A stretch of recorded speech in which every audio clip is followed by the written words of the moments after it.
Please, she whispered, her voice so small it barely reached across the counter. I need this job. Please don't do this to me again. The answer she got was a door slamming in her face. Emily Carter had been swallowing that kind of pain for 11 months.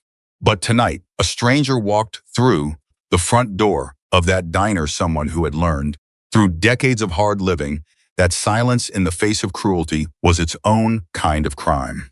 And he wasn't the type of man who walked away from something that needed fixing. If this story moved you, please subscribe to our channel and follow along until the very last word. Drop a comment and tell us what city you're watching from. I want to see how far this story has traveled. The Bakersfield Crossroads Diner sat 12 miles outside the city on a 2-lane highway that most people only used when they were trying to get somewhere else. It wasn't a destination. It was a pause, a place where truckers pulled off to refuel their bodies the same way they refueled their rigs, where families on long drives stopped because the kids couldn't hold it anymore, where locals sat in the same booths they'd been sitting in for 20 years because habit was cheaper than loneliness. The coffee was decent. The pie was better than decent. And the waitress who served both with a quiet efficiency that made everything feel effortless was a 29-year-old woman named Emily Carter. Emily had started at the Crossroads 3 years ago, fresh off a failed attempt at community college and a breakup that had left her with nothing but a car that barely started and a studio apartment she could afford only because her landlord, Mrs. Patel, had taken pity on her and shaved $60 off the rent. She'd walked into the diner on a Tuesday afternoon with a handwritten resume and a look on her face that the previous owner, a 60-something man named Harold Briggs, had later described as the kind of tired that makes you want to give somebody a break. Harold had given her that break, and Emily had repaid it with everything she had. She learned the regulars by name within her first week. She memorized who took their coffee black and who needed 3 sugars and who was diabetic and needed to be gently steered away from the pie no matter how much they protested. She noticed when the bread delivery came in stale and sent it back without being asked. She caught a gas leak once, not because she smelled it first, but because she noticed that the pilot flame on the second burner was burning orange instead of blue, and she'd read enough to know that meant something was wrong.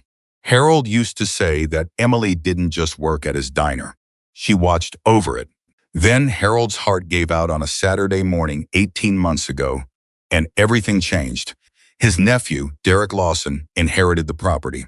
Derek was 37 years old, had never worked in food service a day in his life, and had exactly 2 things going for him: the legal paperwork that said the diner was his, and an absolute certainty that he knew better than everyone around him. He drove up from San Diego in a leased BMW, walked through the front door with his hands in his pockets, looked around like he was assessing property damage, and introduced himself to the staff with a speech that ended with the words, "I'm not Harold, and I'm not trying to be. Things are going to be different around here." He was right about that part.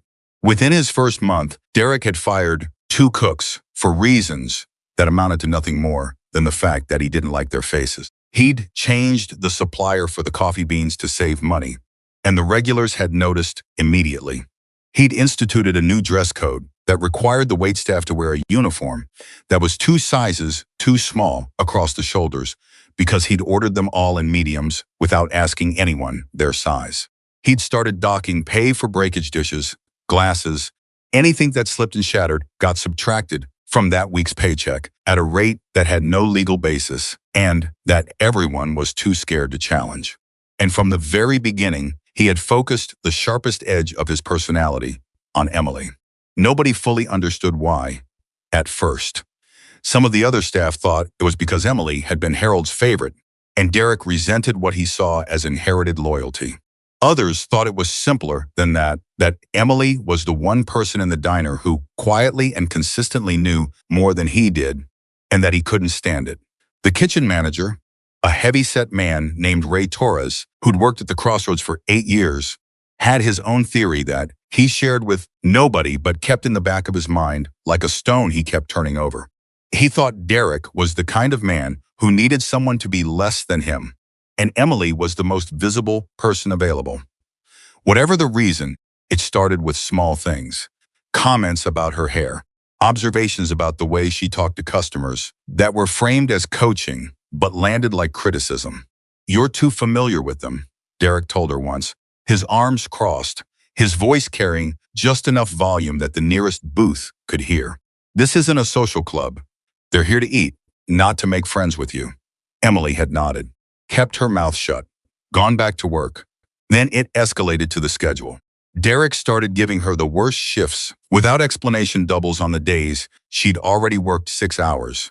The late-night Friday slot, when the highway crowd came in, rough and rowdy, and the tips were unpredictable. The early Sunday morning that started at 5 a.m.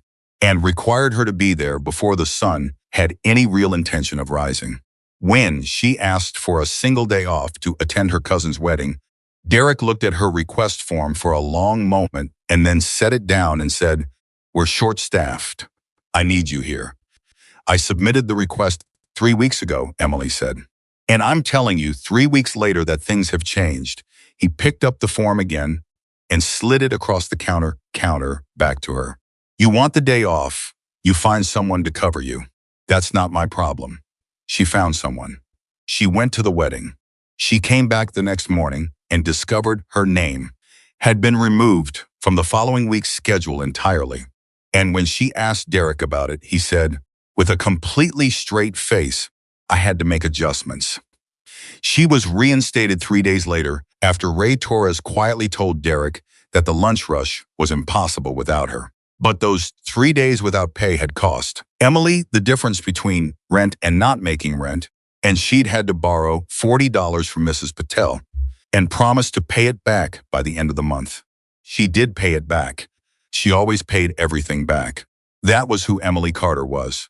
But Derek's behavior kept escalating, and the thing about escalation is that it doesn't always announce itself. It creeps. It finds the line and then moves the line, and before you know it, you're standing in a place so far from where you started that you can barely remember what normal felt like. By the time things had gotten genuinely bad, Emily had been living in bad for so long that she'd half convinced herself that maybe this was just how work was. Maybe this was just how managers were. Maybe Harold had been the exception, not the rule. The night that everything changed started like every other night that month, exhausting before it even properly began. Emily had been on her feet since 11 in the morning. It was now 20 minutes past 9, and the dinner rush had thinned out to the last few stragglers, a pair of truck drivers at the counter who nursed their coffee without speaking, an older couple sharing a slice of apple pie in the far corner booth, a teenage kid with his hood up who'd been sitting over an untouched glass of water for 45 minutes. The neon sign outside was buzzing. It had been buzzing for 3 weeks, and Derek hadn't called anyone to fix it, and the sound of it was the kind of low, persistent irritant that after 8 hours felt like it was drilling directly into the back of Emily's skull. She was refilling the trucker's coffee when she heard Derek's voice from the back room. Sharp and clipped, "Carter, my office." Not her name. Not Emily. Carter. The way a person says a last name when they've already decided you're the problem before you've even walked through the door. Ray looked up from the grill. Their eyes met for just a second. He gave her a look that said everything and nothing, the look of a person who has seen something coming for a long time and is helpless to stop it. Emily set the coffee pot down. She smoothed the front of her apron. She walked to the back. Derek's office was barely big enough to qualify as an office, a converted storage room with a folding table he called a desk, a filing cabinet with a broken drawer, and a single fluorescent light that flickered in a way that made everything look slightly wrong. He was standing behind the table when she walked in, his arms crossed, a paper in his hand. "Close the door," he said. She closed it. He held up the paper. It was a printout of that week's customer comment cards, the paper ones Harold had kept in a holder by the register, a tradition Derek had tried to eliminate 3 times, and that the regulars kept reinstating by simply refusing to stop filling them out. "You want to explain this?" Emily took a step forward and looked. The comments were overwhelmingly positive. She could see her name on several of them. "These look good," she said carefully. "This one." He tapped one card with his finger, hard like he was trying to make a dent. Table 6, Wednesday evening. Our waitress seemed distracted and didn't bring the extra napkins we asked for. That's you. Wednesday evening, you had table 6. I had 12 tables Wednesday evening, Emily said. We were understaffed because you sent Kyle home early. I don't need you to tell me why we were understaffed. I need you to explain why a table felt neglected. One comment card she counted quickly, out of 22, and 19 of those are positive, several of them by name. So, I'm giving you context. The air in the room changed. Derek set the paper down, slowly, with the deliberate care of a man who was choosing his next move carefully. He walked around the edge of the folding table, and Emily's instinct, the one that had been sharpening itself over 11 months of working under this man, told her to take a step back. She didn't. She held her ground, even though holding her ground cost her something she couldn't quite name. I've been watching you, Derek said. His voice had dropped. It wasn't loud anymore. That was somehow worse. You think you run this place. You've been here the longest, so you think your opinion matters. You think the customers like you and that protects you. He paused. It doesn't protect you. Nothing protects you except me deciding you still have a job. You understand that? Emily's jaw tightened. I understand that I've worked here for 3 years and I'm good at my job. You're adequate at your job, he said. Adequate. And adequate is real easy to replace. She looked at him. She wanted to say 100 things. She could feel them stacking up behind her teeth like cars in a traffic jam, the 3 years of early mornings. The birthday she'd skipped because the diner needed her. The loan from her landlord she'd had to take because he'd pulled her off the schedule without warning. Every time she'd held her tongue when holding, her tongue felt like swallowing glass. She wanted to say all of it. She said nothing. She nodded once, turned around, and walked back out through the door. Ray was still at the grill. He didn't look up, but she knew he'd been listening. The 2 truckers at the counter were looking at her. She realized her hands were shaking. She picked up the coffee pot she needed, something to hold, and made her both walk to the counter and top off both cups even though neither man had asked. Thanks, sweetheart, one of them said. His name was Gary, and he drove the I-5 corridor twice a week and always left a decent tip and never caused trouble. Under normal circumstances, she would have asked him about his drive. Tonight, she just nodded and moved away. She made it to the far end of the counter, past the pie display, and the rack of menus that nobody ever looked at because everyone already knew what they wanted, and she stopped. She pressed both palms flat on the counter.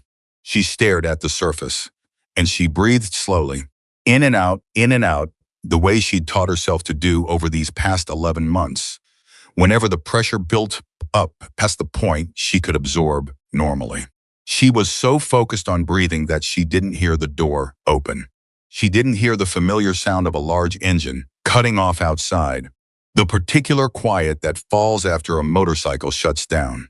She didn't hear the boots on the linoleum.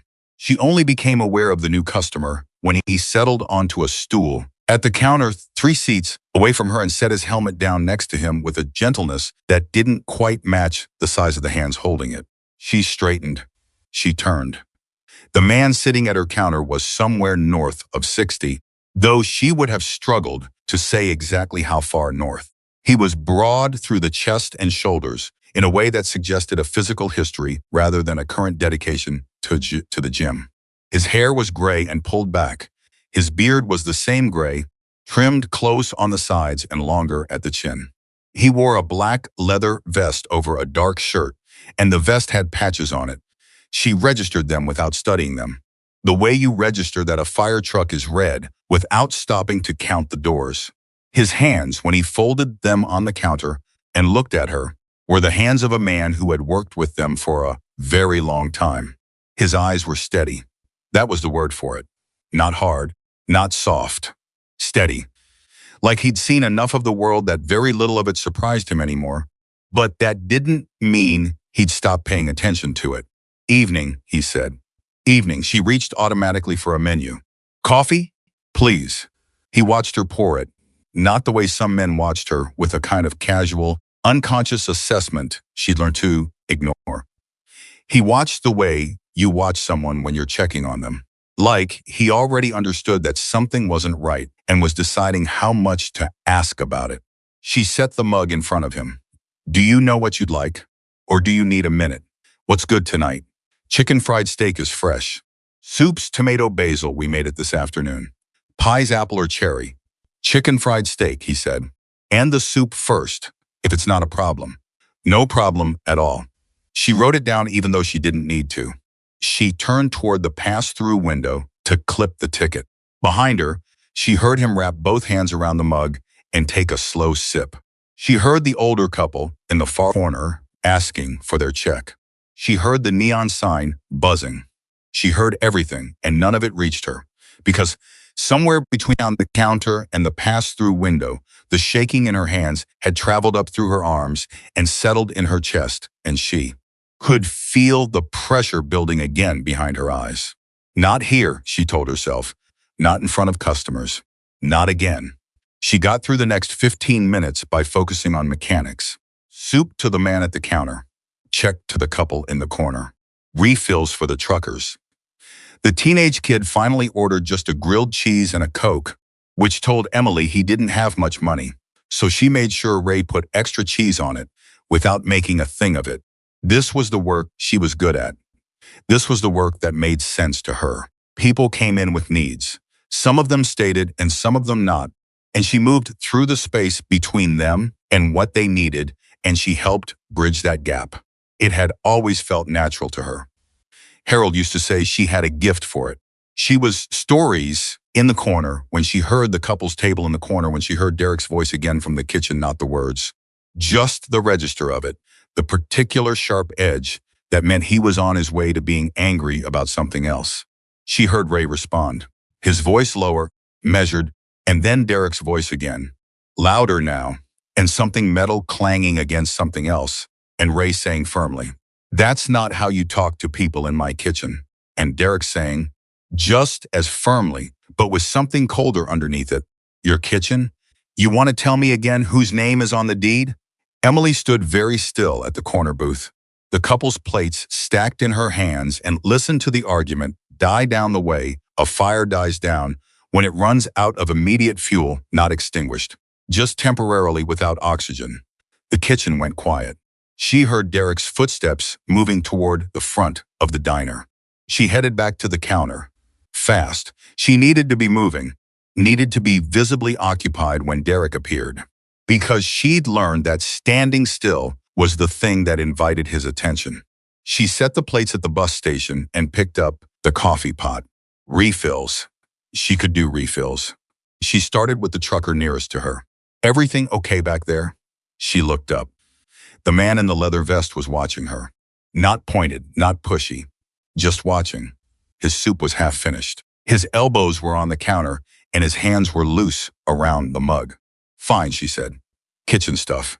Normal." He nodded, like he accepted that. But his eyes said something else, said that he'd heard the same tone in her voice that she'd been trying to keep out of it for 11 months, and that he'd heard it before, in other places, on other people, and that it wasn't nothing. She moved to the next stool. Refill. Move. Keep moving. Derek appeared from the kitchen. She felt him before she saw him, the specific change in the air quality of a room when someone walks into it already radiating something unpleasant. He crossed behind the counter, stood at the register, scrolled through something on the screen. Emily kept her route tight and efficient, staying on her side of the counter. "Carter." She stopped. "Yes? Table 4 hasn't been cleared." "Table 4 hasn't had anyone at it since 6 o'clock, she said, keeping her voice even. "It's been cleared. I cleared it myself at 6:15. He looked at the table. It was clean. He knew it was clean. He turned back to the register without another word. Emily exhaled through her nose and moved on. The man at the counter was watching Derek now. She noticed.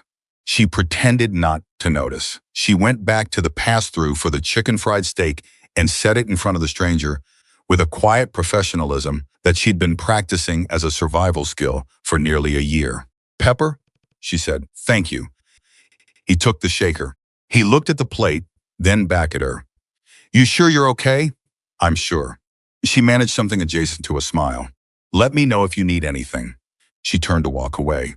She didn't see the particular quality of attention that settled over his face when she left, the careful, unhurried kind that belongs to people who have learned that sometimes you have to wait for the truth to make its own way out.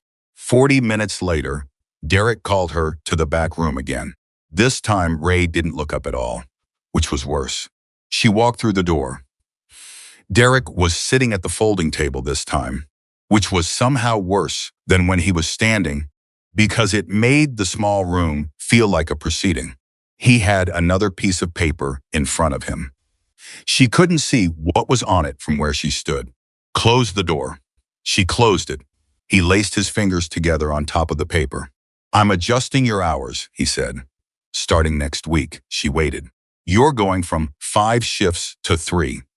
The information arrived in her chest like cold water. 3 shifts.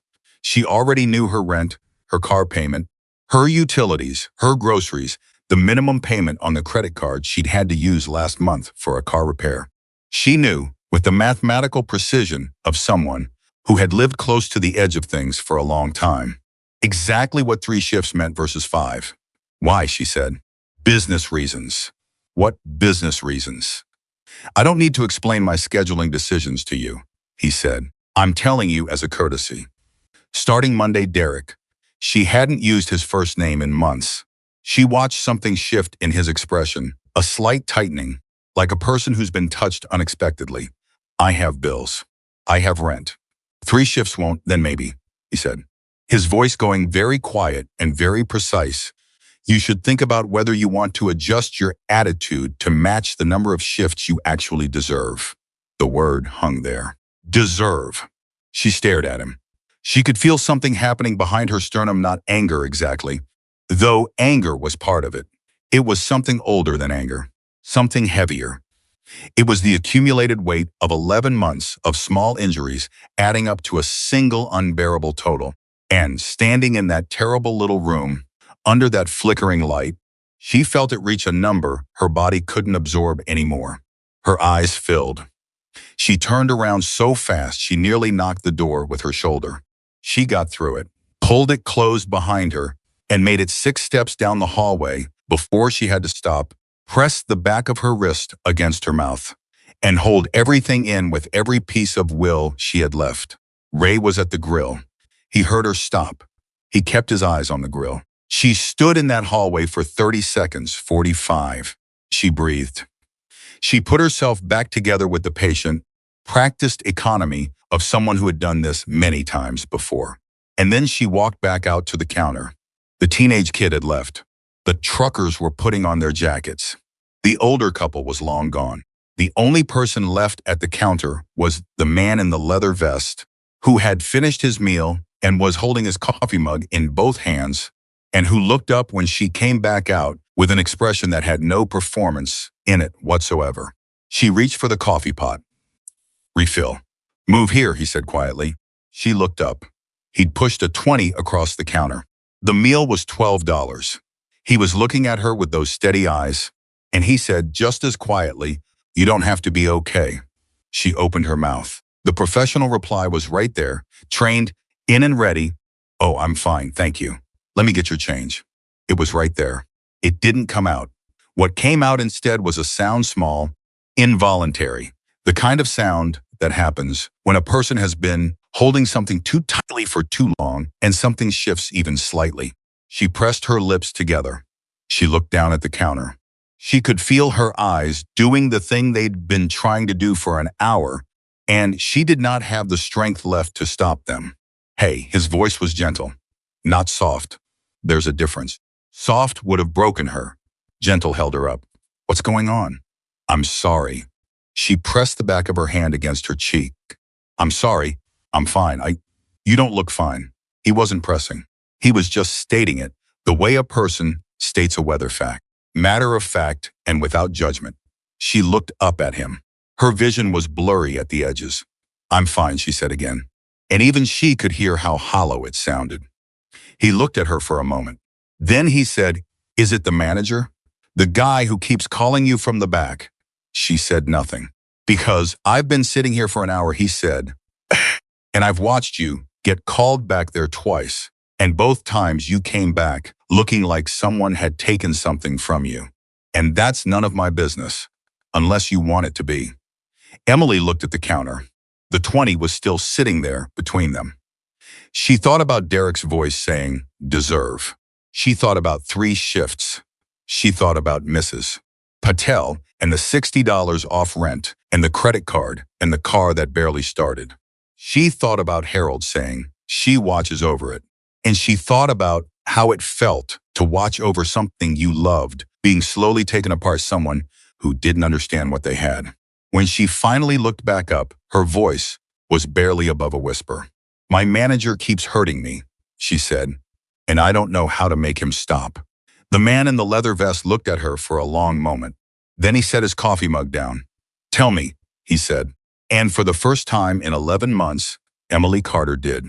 She started slowly, haltingly, the way you start when you've been trained by experience to expect that the person across from you will get uncomfortable and look for the exit.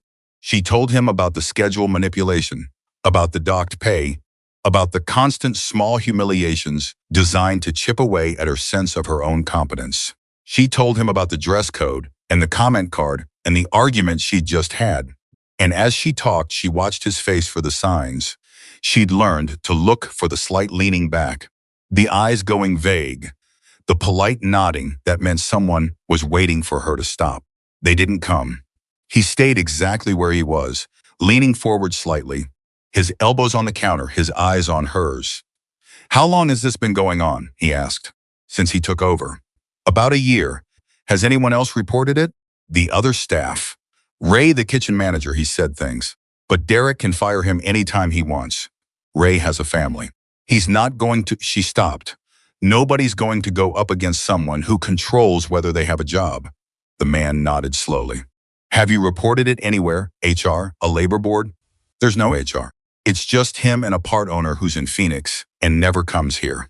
I looked up the labor board online once. She paused.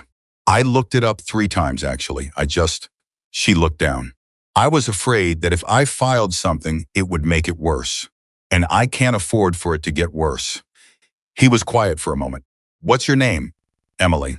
I'm Jack, he said. He didn't offer a handshake, just his name. Like that was enough.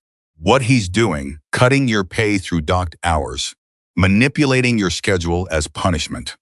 The things he's been saying to you, Emily, that's not a personality conflict. That's illegal. Most of what you've described, if it happened the way you said, is wage theft and workplace harassment, and it can be documented, and it can be reported, and it has consequences. She looked at him. You sound like you know about this. Something moved across his face. Not humor, exactly. More like the particular expression of a person who has arrived at a kind of knowledge the hard way. I've seen people use power to hurt people who can't fight back, he said. I've seen it enough to recognize it fast. I don't have money for a lawyer, she said. There are clinics, he said. Legal aid, the Department of Labor. None of them require money up front, and most of what you need to do first doesn't require anything except writing things down. He paused. Do you have a record of any of this? Texts, emails, anything in writing? Some texts. He texted me about the schedule change last month, the one where he took me off without warning.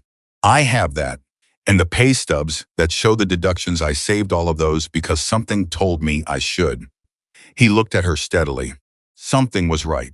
Emily was quiet for a moment. The diner had gone fully empty now. She hadn't even noticed when the truckers left. The neon sign buzzed overhead. The kitchen was quiet.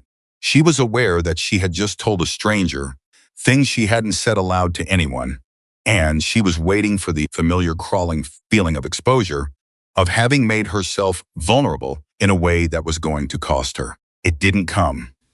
Instead, she felt something she hadn't felt in a very long time. She felt like the truth she'd been carrying had been set down, just briefly, on someone else's surface. And the relief of that was so sudden and so complete that it actually startled her. Why are you telling me this? She asked. Not unkindly. Genuinely. You're a stranger, he looked at her. Because you told me, he said simply, and because nobody helped you before. The back door opened. Derek's footsteps on the hallway, linoleum heavy, deliberate. Emily's spine went rigid. She straightened automatically. Her hand found the coffee pot. Derek appeared from the hallway. He registered the empty diner, registered Emily at the counter, registered the man in the leather vest who was still sitting there at 9:45 on a weeknight. Something in Derek's expression suggested he was calculating something, the presence of a late customer as a variable in whatever he'd been building toward. Kitchen's closed, Derek said, not looking at the customer, looking at Emily. Guest is finishing his coffee, Emily said, keeping her voice level. I said kitchen's closed. You can charge him out and close down. Derek's eyes moved to the man at the counter then, in that particular assessing way he had, taking inventory. The leather vest, the patches, the hands on the counter. You about done? He said, in a tone that sat at the exact edge of rude, without technically crossing it. The man Jack looked at Derek. He didn't look away. He didn't shift in his seat. He simply looked at Derek with those steady, absolutely unreadable eyes and said, just finishing my coffee. Derek held the look for 2 seconds. 3. Then he turned and walked toward the register. Emily watched Jack. Jack set his mug down. He looked at her. He held her gaze for just a moment longer than a stranger needed to. And then he nodded once, barely perceptible. The kind of nod that means I heard you, and I haven't forgotten, and this is not the end of the conversation. He pulled his jacket from the back of the stool and picked up his helmet. Emily took his 20 to the register. She came back with his change. He left it on the counter. He slid off the stool, nodded once to her, and walked toward the door. Derek was watching from the register. Jack opened the door and then stopped, one hand on the frame. He turned back, not to Derek, just to Emily, and said, You've got my $8.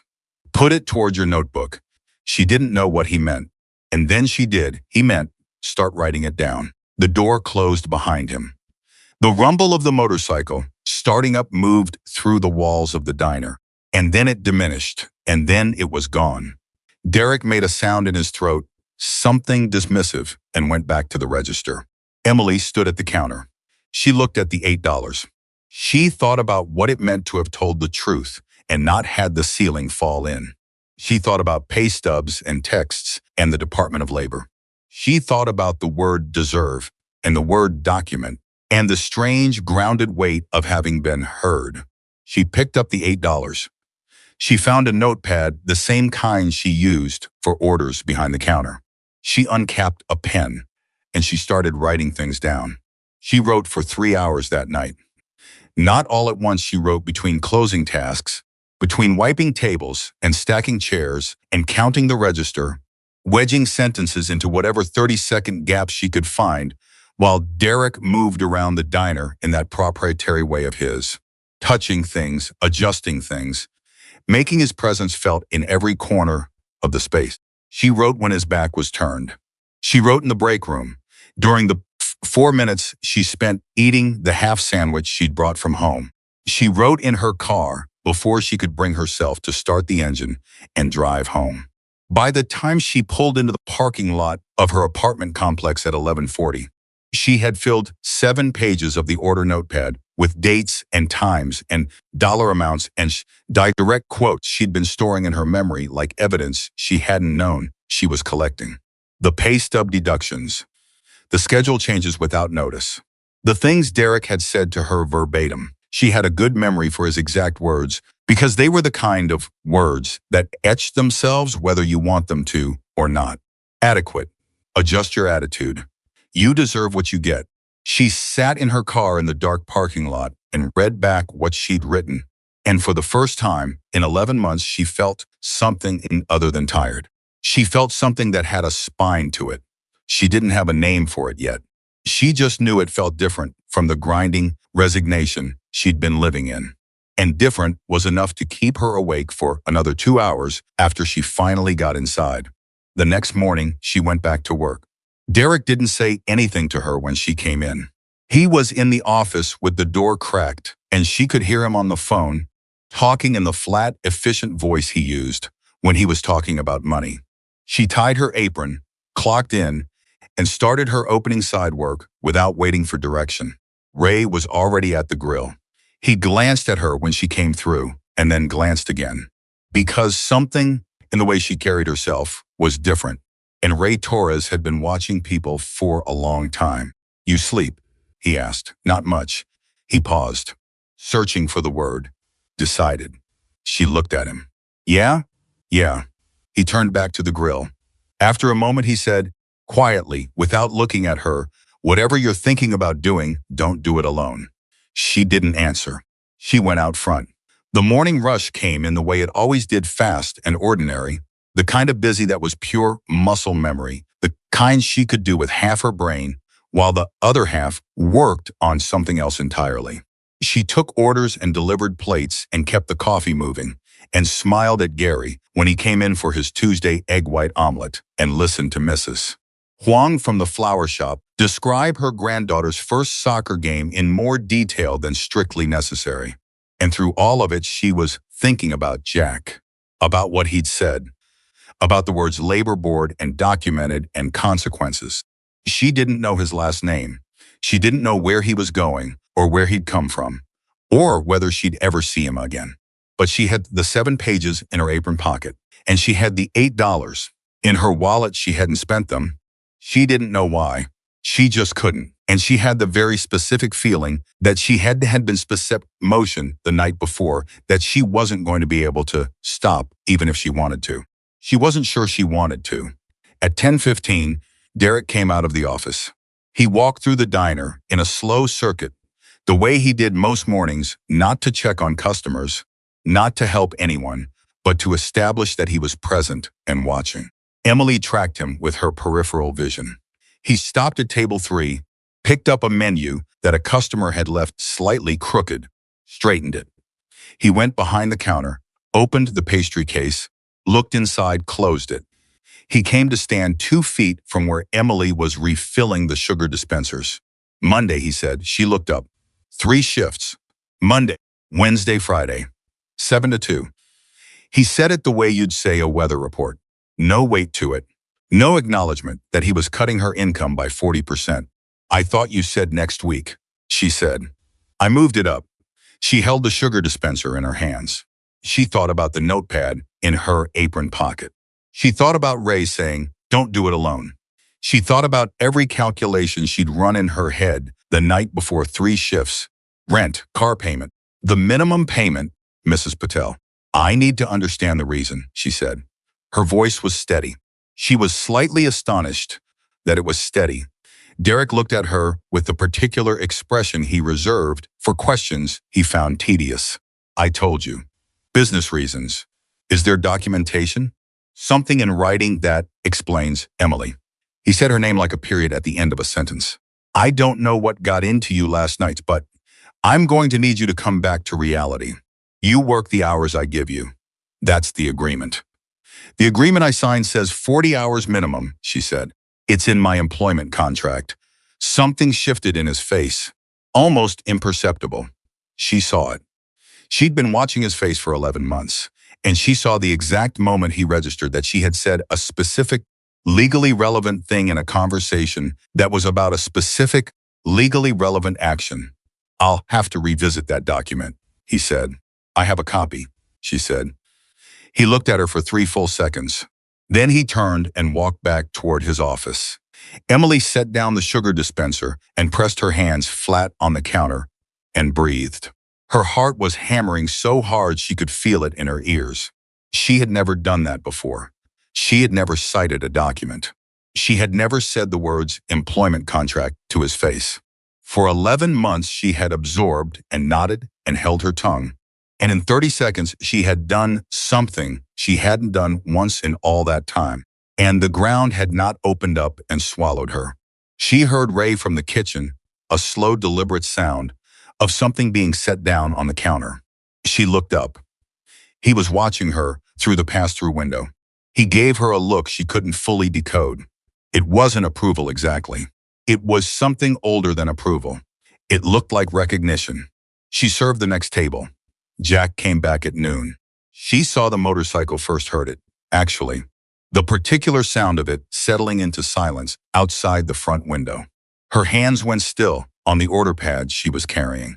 She turned, and there he was, coming through the door in the same vest, same steady walk, the same quality of occupying a space without overwhelming it. He settled onto the same stool he'd been on the night before. She was across the diner in 12 seconds. "You came back," she said. Said I would. She hadn't remembered him saying that. But then she hadn't been in the best state to remember details. "Coffee? Please." He watched her pour it. "How'd last night go after I left?" He cut my hours. Starting Monday, 3 shifts instead of 5. Jack's jaw tightened, just slightly. "You tell you why?" "Business reasons." That's all he ever says. "Did you write it down?" "The converse down, everything." 7 pages. She paused. "I cited my employment contract to his face this morning." He looked at her with something that took her a moment to identify as pride. Not parental pride, the kind between equals. "How'd that go?" He said he'd have to revisit the document and walked away. "Good." He wrapped his hands around the mug. "That means he's worried. People who aren't worried don't need to revisit documents." He looked at her steadily. "I made some calls this morning." She went very still. "What kind of calls?"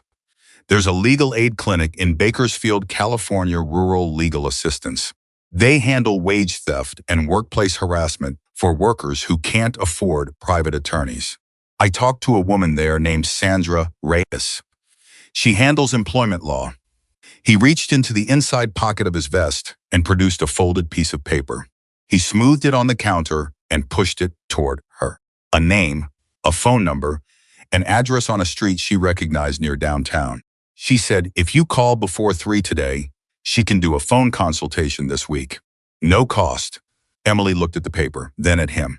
"You called a lawyer about my situation?" "I called a clinic. It's different." He picked up the mug. Sandra also said, "The pay deductions docking your pay for breakage. Without a signed agreement, that's almost certainly a violation of California Labor Code. If you have the pay stubs, which you said you do, that's documentation of wage theft. That's not a difficult case." She picked up the paper. She looked at the number. Her hands were not shaking, and the fact that they were not shaking surprised her more than almost anything else that had happened in the past 14 hours. "Why are you doing this?" she asked. Not suspiciously. Genuinely. The same question she'd asked the night before, but she asked it again because she needed to hear the answer more than once to believe it. He was quiet for a moment. He turned the mug in his hands. "You know what the worst thing about what's being done to you is," he said. "It's not any one thing he's done. It's that he's done enough of them for long enough that you started to believe you deserved it." He paused. "You don't." She had to look away. She looked at the counter. She set the coffee pot down carefully so that she didn't do something unprofessional with her face. After a moment, she said, "I don't know how to thank you." "Call Sandra," he said. "That's how." She nodded. She picked up the coffee pot. She turned to go back to her other tables, and she was 2 steps away when she stopped and turned back. "I don't know your last name," she said. "Morrison," he said. "Jack Morrison." He looked at her with those steady eyes. "But most people call me Raven."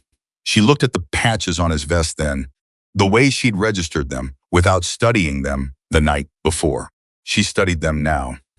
And she understood a few things simultaneously about who this man was, about the world he came from, about the particular kind of attention he'd been paying to Derek's behavior since he walked in the door.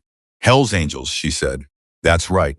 She thought about everything the words meant in the abstract, everything she'd absorbed over a lifetime from movies and news stories, and the general cultural shorthand that accumulates around anything unfamiliar. She thought about how none of it the matched, sitting in front of her with his hands around a coffee mug, who had spent his own morning calling a legal aid clinic on behalf of a waitress he'd met the previous night. "People are going to have a lot of opinions about me talking to you," she said. "People have opinions about everything," he said. "The question is whether their opinions pay your rent." She almost laughed. It surprised her, the almost law. She hadn't been anywhere near laughing in a long time. "I'll call Sandra," she said. "Good." She called Sandra Reyes at 2:15, standing in the break room, with the door half closed. One ear tuned to the hallway for Derek's footsteps. Sandra had a direct, no-nonsense manner that Emily recognized immediately as the professional cousin of Ray's manner, the voice of someone who had seen the same situation enough times to have stopped being surprised by it and started being practical about it. She asked Emily questions in a clean, organized sequence. How long had she been employed? What was the nature of the pay deductions? Were they documented? Did she have the employment contract? Were there witnesses? Had she ever made a verbal complaint to the owner or anyone above Derek? Emily answered every question. She had the answers. She'd spent years collecting them without knowing she was doing it. Okay, Sandra said, after about 25 minutes. Here's where you are. The deductions from your pay for breakage, without a written agreement signed by you authorizing those deductions, are a violation of California Labor Code 224. That's not maybe. That's established case law. If your pay stubs document those deductions over a period of time, you have a wage claim. That's money owed to you. Emily pressed the phone harder against her ear. How much? That depends on how long it's been happening and how frequent the deductions were. But we're likely talking hundreds to potentially over $1,000, plus penalties if we file a wage claim with the California Labor Commissioner. Sandra paused. The harassment piece is a harder path, not because it didn't happen, but because the documentation threshold is higher for that claim. The wage theft piece is clean and clear and fast. I'd start there. What does starting there look like? You bring me your pay stubs and your employment contract. We sit down in person. If the numbers support a claim and it sounds like they do, we file. Your employer is notified. He has a response window. If he's smart, he settles. If he's not smart, a pause that contained considerable professional experience. We go further. Emily thought about Derek standing at the register looking at her contract like it was something he hadn't fully read. She thought about him saying, I'll have to revisit that document. She thought about 11 months of deposits that were $20, $30, sometimes $50 less than they should have been, and the way she'd looked at each stub and pressed her lips together and told herself there was nothing she could do. Can I bring someone with me? She asked. Of course, Sandra said. Is there a specific reason you're asking? Emily thought about it. I just don't want to do this alone, she said. That afternoon, she found out that she wouldn't have to. The door opened at 3:30 with the particular sound she was already starting to recognize, and Raven came back. He didn't order anything. He sat at the counter and waited until she had a free minute, and then he said, "Oh, how'd the call go?" She told him. All of it the wage claim, the pay stubs, the labor code violation, Sandra's assessment. She kept her voice low and watched the hallway and talked quickly. The way you talk when you have important things to say and a narrow window to say them. He listened the way he always listened, without interrupting, without doing the thing people sometimes did, where they started forming their response before you'd finished talking. When she was done, he said, Sandra's good. She's handled 6 cases like yours in the past 2 years. How do you know that? Because I asked her when I called this morning. He looked at her calmly. I wanted to make sure I was sending you to someone who actually knew what they were doing. She looked at him. You vetted her. I did. She didn't know whether to be moved by that or unsettled by it, or some third thing that didn't have a simple name. She landed on moved because the alternative, the idea that this level of care was something to be suspicious of, felt like one more thing Derek had done to her, and she was done letting Derek shape how she received good things. I want to ask you something, she said. Go ahead. Why does any of this matter to you? You rode in last night for dinner. You don't know me. You don't owe me anything. She held his gaze. Most people would have finished their meal and left and thought, that's a shame, and been gone. Why didn't you do that? He was quiet for a moment. He turned his coffee mug once. Then he said, my sister worked a job like this for 6 years. Different state, different industry, same situation. A man above her who understood that she couldn't afford to lose the job and used that understanding as a weapon. He paused. She stayed too long because nobody intervened. By the time she got out, It had done damage that took years to come back from. He set the mug down. I drove out of her parking lot one night and told myself I'd handled it. I kept driving. I was 23 years old, and I told myself it wasn't my business, and I kept driving. Emily was very still. It was my business, he said. I should have stayed. The diner was quiet for a moment. The neon sign buzzed overhead. I'm sorry, Emily said. Don't be. She's fine now. She's better than fine. He looked at her steadily. But I haven't driven away from something like this since. I don't plan to start. She had to look away again. She looked at the counter. She breathed in. She breathed out. I have an appointment with Sandra on Thursday, she said. 2:00. Good. Will you come with me? He looked at her. You don't need me there for a legal consultation. I know I don't need you there. I asked if you would come. She met his eyes. I've been doing things alone for a long time. I'm asking for company. A pause. I'll be there, he said. Derek appeared from the back hallway. He registered Raven at the counter his second time today, his third since last night, and the calculation behind his eyes was visible to anyone paying attention. Derek was an intelligent man in his way. He understood patterns. He understood that a large man in a leather vest, who had now appeared 3 times in his diner, was not a coincidence. What he didn't understand, what was not yet clear to him, was the exact nature of what was being built on the other side of his counter. Can I help you? Derek said, addressing Raven directly. Just coffee, Raven said, without looking at him. We're not a cafe, Derek said. Customers who are done eating need to free up the seats. Raven turned and looked at him then, slowly, with those absolutely level eyes. There are 9 empty stools and 7 empty tables, he said.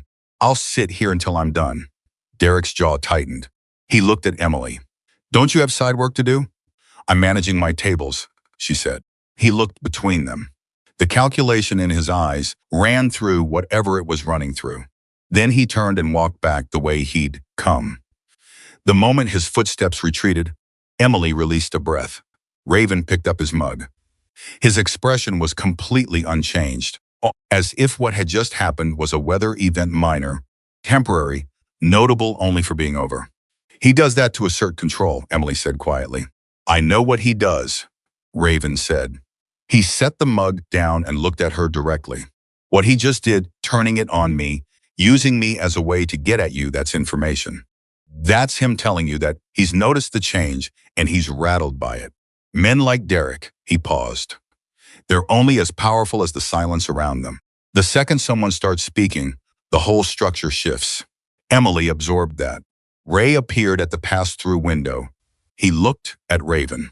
He looked at Emily. He looked at the hallway where Derek had gone. He said slowly, chicken fried steaks on in 10 if anybody's interested. Raven looked at Emily. He means you, she said. Tell Ray I'll take it. She almost smiled again. This time, it made it further than almost.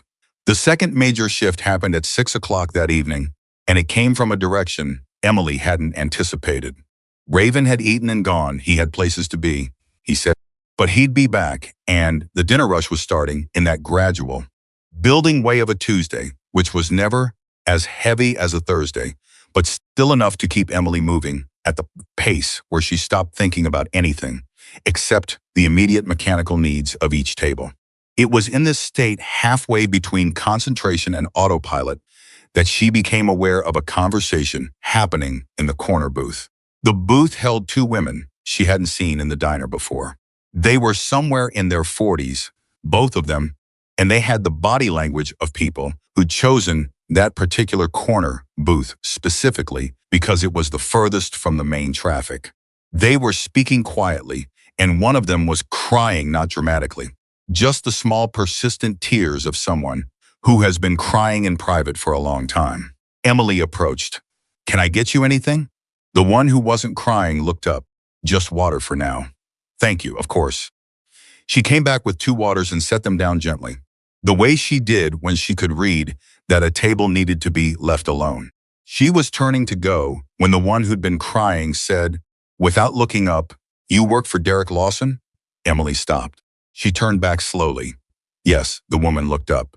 Her eyes were red, and her expression had the particular quality of someone who had just decided to say something she'd been deciding not to say for a while. How long? 3 years, Emily said. He's only been the owner for about 18 months. The woman and her companion exchanged a look that Emily could not fully read. Can we talk to you?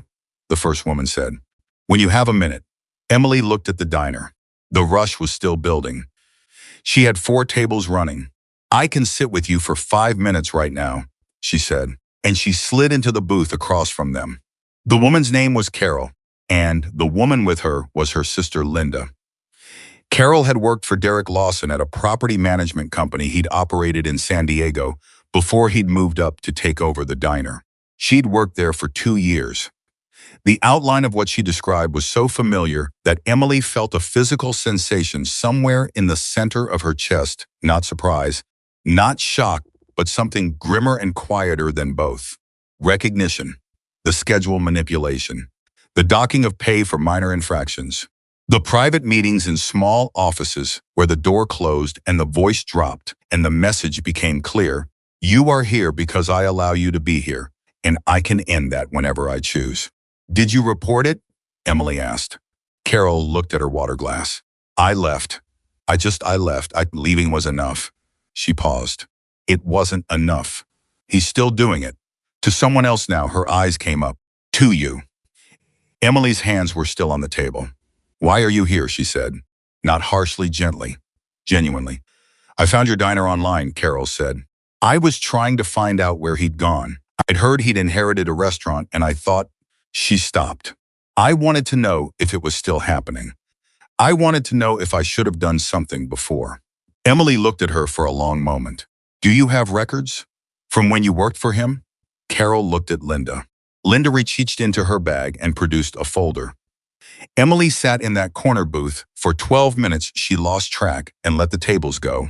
She'd apologize later. She'd apologize however many times she needed to. And she looked through the contents of that folder with the focused attention of someone who understood exactly what she was looking at. Pay records. Notes Carol had made at the time. An email from Derek, dated 3 years ago, telling Carol that her hours were being reduced due to her lack of commitment to the position. The same language, the same pattern, the same playbook, deployed against a different person in a different city. Her mind was moving very fast. I have a lawyer, Emily said. She stopped. A legal aid attorney. Her name is Sandra Reyes, and I think you need to talk to her. Carol blinked. Me? I don't work for him anymore. It doesn't matter, Emily said, and she surprised herself with how certain her voice sounded. This is a pattern. Sandra told me documentation and witnesses matter. You're not just a witness, you're evidence that he's been doing this for years. In multiple states. That's different from one employee having a complaint. She paused. That's a history. Carol looked at her sister, Linda, who had been quiet throughout, said quietly, That's what I told you. For a moment, the 3 women sat in that corner booth, and the weight of what had just been assembled in the conversation hung between them, not in the heavy, crushing way that weight usually arrived, but in the clarifying way, the way weight can feel when it is finally being measured accurately instead of carried in the dark. Will you call Sandra? Emily asked. Yes, Carol said. Emily slid out of the booth. She'd been sitting there for 12 minutes, and she had 4 tables, and she was going to have to move fast to catch up. She stood and smoothed her apron and looked at the 2 women. I'm glad you came in, she said. Carol looked at her. I'm sorry I didn't come sooner. Emily shook her head once. You're here now. She turned and got back to work. She moved through the dinner rush with a speed and efficiency that surprised even Ray, who watched her through the pass-through and kept his thoughts to himself, but set a plate of fries at the window for her without being asked, because he could read when a person was running on something significant, and he knew that something significant needed fuel. She ate the fries standing up between tables and thought about the folder and Carol's email and the phrase pattern of behavior and what that meant to a legal case versus a single complaint. She thought about Raven saying, the second someone starts speaking, the whole structure shifts. She thought about the 7 pages in her apron pocket and the pay stubs in her apartment, and Sandra's voice saying established case law, and wage claim and penalties. She thought about 11 months of swallowed silence and what it felt like to have swallowed it long enough that it had calcified into something that could be used. At 8:15, Derek called her to the back room again. She went. He was standing behind his desk. The room felt different tonight, or she felt different in it, which amounted to the same thing. He had a piece of paper in his hand. "I looked at your contract," he said. "Good," she said. He looked at her. The 40-hour clause was in Harold's original agreement. "I'm the new ownership. I intend to revise the employment agreements for all staff." "When?" she said. "In time." "That's not a schedule," I said. "Are you telling me the current contract is no longer valid?" Another flicker behind his eyes. "I'm telling you the terms are under review." "Then I'd like that in writing," she said. "Whatever changes you're planning, I'd like them communicated in writing before they take effect."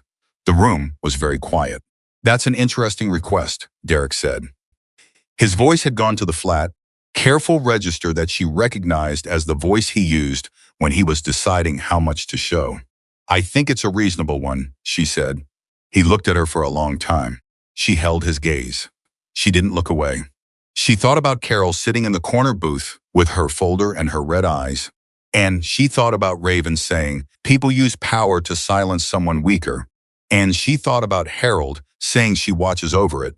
And she stood in that small flickering room, and she held Derek Lawson's gaze until he was the one who looked away first. He put the paper down. "I'll think about it," he said. She nodded once and walked out. Ray was at the sink. He heard her come out. He kept washing the pan he was washing, but after a moment, without looking up, he said, "You okay?" She thought about it, really thought about it, the way a person does when they've decided to stop answering that question automatically. "Yeah," she said. "Actually, I think I am." He nodded, slowly, like a man who has been waiting to hear something and has finally heard it. He kept washing the pan. She went back out to her tables. Outside in the parking lot, the evening was cooling and the highway ran dark and empty in both directions. And somewhere out there, moving along it, was a motorcycle and a man who had made a decision 20 years ago to stop driving away from things that needed fixing. Tomorrow was Thursday. Emily had an appointment at 2 o'clock, and for the first time in 11 months, she was not going alone. Thursday came the way important days always do, looking exactly like any other day until it doesn't. Emily was at the diner by 6:45 for her opening shift, which meant she'd been awake since 5:30, which meant she'd actually slept for about 4 hours because her brain had spent the night running through everything she needed to bring to Sandra's office at 2 o'clock. The pay stubs were in a manila envelope she'd organized the night before, sorted chronologically, each one with a small sticky note she'd written in pencil, marking the specific deduction and the dollar amount. Her employment contract was in there too, the original, the one Harold had given her with his signature at the bottom, in the particular looping hand of a man who'd learned to write before computers made penmanship optional. Her 7 pages of notes, Carol's business card, 3 pages of additional documentation she'd written up after her shift on Tuesday, filling in gaps she'd realized existed. She'd read through the whole package twice before she put it in the envelope and left it by the door so she couldn't forget it.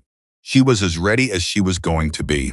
The readiness sat in her chest, like something solid, not comfortable exactly, but there, reliable. Ray noticed it the moment she came in. "You look like someone who slept 4 hours and doesn't care," he said. "That's accurate," she said. "Sandra Reyes is the real thing," he said, and then went back to his grill before she could ask how he knew that. She didn't ask. She filed it in the same category as his comment about "don't do it." Alone Ray Torres, knowing more than he said was not a new phenomenon, and she had learned over 3 years that he dispensed information at exactly the rate he intended to, and not a word faster. The morning moved in the way mornings moved when you were watching the clock. Fast in the stretches when she was busy, geological in the pauses. She served 31 customers between 7 and 11. She refilled the coffee urn twice. She handled a dispute at table 5 when a man named Pete, who came in every Thursday with a level of grievance about the world that suggested he'd been born slightly wrong side up. Decided the eggs he'd ordered over medium were too far toward over easy and needed to be remade, and then declared the replacement eggs too firm. She handled Pete with the same patient efficiency she always did, which was to say she brought him a third plate, said take care now, and moved on. Because some people are having a battle that has nothing to do with the eggs. At 11:40, Derek summoned her to the back. She went in knowing something was coming. She could read it in the particular set of his shoulders when he'd passed through the diner an hour ago, the coiled quality, the preparation. He had something to say and had been building towards saying it, and when she walked through the door and saw the expression on his face, she recognized it immediately. As vice man who has decided that the best defense is a preemptive strike, he had papers on the desk. New papers. She couldn't read them from where she stood. I've done some thinking, he said. Okay, she said. About your employment situation. He picked up the top sheet. I want to be fair to you, Emily. I want to make sure we're on the same page. The word fair in his mouth had the texture of something borrowed, a word he'd selected because he knew it would land correctly. Not because it reflected anything he actually intended. She could hear the gap between the word and the meaning as clearly as she could hear the buzzing neon sign. So I'm prepared to offer you a revised agreement. Full hours restored. A small adjustment to your base rate, not a cut. A restructuring, just to account for the changes in how tips are pooled now. And a clearer set of expectations around performance, because I think some of our tension has come from a lack of clarity. He slid the papers toward her. She didn't pick them up. I'd like to have this reviewed before I sign anything, she said. He blinked just once. By a third party. Before I agree to any changes to my employment terms, she kept her voice even. I think that's reasonable. He looked at the papers. He looked at her. The calculation running behind his eyes was almost audible. Who are you having review it? A professional, she said. Another pause. Longer this time. Something passed through his expression. She watched it move like weather across a horizon, and what settled after it was not anger. Exactly. It was something colder than anger. Something evaluating. You've been talking to someone, he said. It wasn't a question, so she didn't treat it like one. She said nothing. I don't know who you think is on your side here, Derek said slowly. And his voice had shed the pretense of the word fair entirely now. But I want you to think very carefully about what you're doing. You've had a good thing here, a stable job. I've been patient with some of your attitude problems, and I've been willing to work through them. He paused. Not everyone would be that patient. Emily looked at him. She had a specific, clear thought, which was, he's scared. Not scared the way she had been scared for 11 months, scared of consequences, scared of displacement, scared of the specific financial math of losing a job she couldn't afford to lose. His fear was different. His fear was the fear of a person who has been operating without accountability and has just become aware that accountability has entered the room. I'll have the papers back to you by Monday, she said. She picked up the revised contract from the desk. She folded it. She put it in her apron pocket next to the 7 pages. And she walked out of the office with a steadiness in her spine that had not been there 11 months ago, or 9 months ago, or even 2 weeks ago. It was new. That steadiness. It was the structural result of having been heard. Behind her, Derek said nothing. That was information too. At 1:15, she clocked out.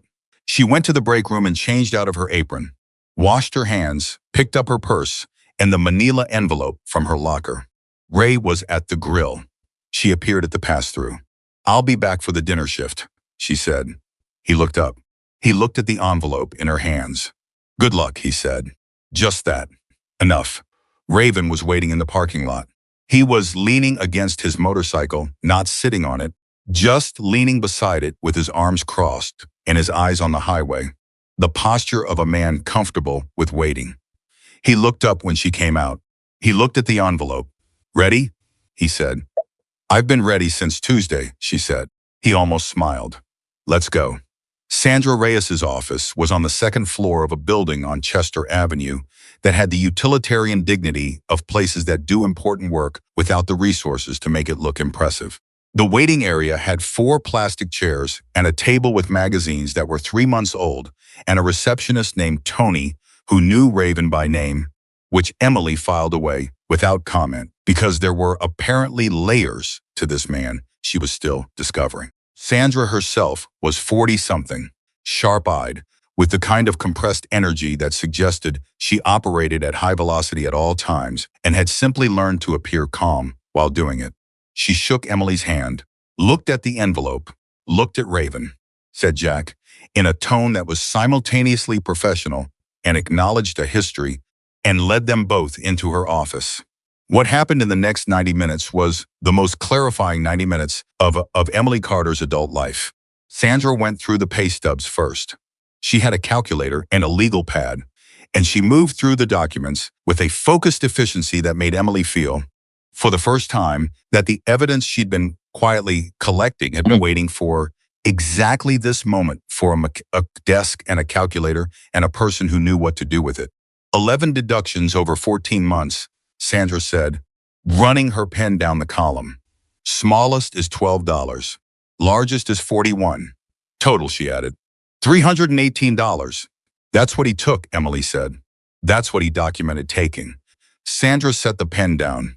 Under California Labor Code 224, an employer cannot make deductions from an employee's wages for breakage or losses unless there is a written agreement signed by the employee authorizing those deductions.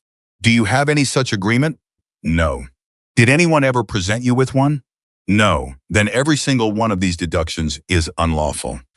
Sandra said it the way a doctor says that's a fracture, not with satisfaction, not with drama, just with the simple authority of someone reading a result.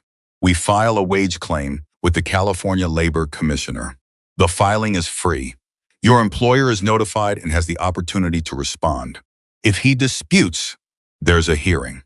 If he doesn't dispute, or if the commissioner finds in your favor, he owes you the amount taken, plus waiting time penalties, which in California can add up to 30 times the daily wage rate for each day the wages remain unpaid after the final day of employment, up to a maximum of 30 days. Emily did the math and then stopped doing the math because the number was larger than she'd expected. The harassment documentation is also useful, Sandra continued, not necessarily for a separate claim right now, but as context and pattern evidence. And she looked at Emily. You mentioned a previous employee with similar documentation. Carol Briggs, Emily said. She worked for him in San Diego. I have her contact information. Sandra looked at Raven briefly.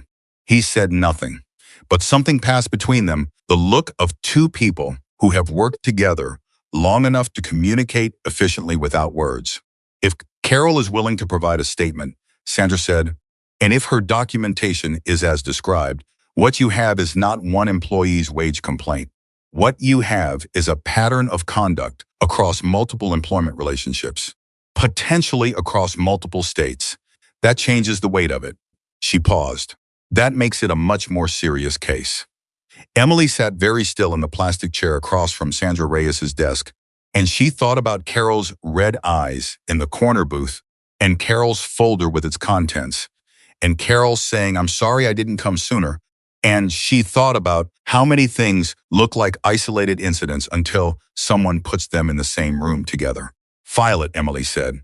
Sandra looked at her. You're sure? Once we file, your employer will be notified. There may be retaliation risk. There's already retaliation, Emily said. He cut my hours after I cited my contract. He just tried to get me to sign a new agreement this morning that would reduce my base pay.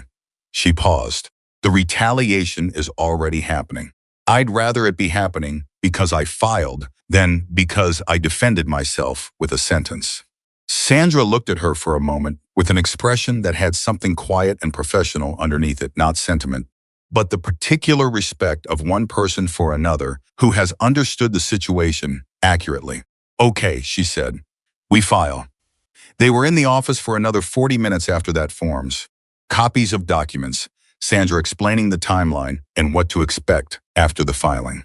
When they came out into the waiting area, Tony, the receptionist, gave Emily a form to sign, confirming she'd received a copy of her intake paperwork, and she signed it, and the whole transaction had a weight to it that was entirely disproportionate to the small movement of a pen on paper.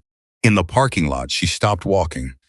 She stood in the afternoon light with the depleted envelope in her hands and Raven beside her, and she waited for the terror to arrive, the familiar, grinding certainty that she'd made a mistake, that she'd overreached, that tomorrow Derek would find a way to undo everything she'd just done.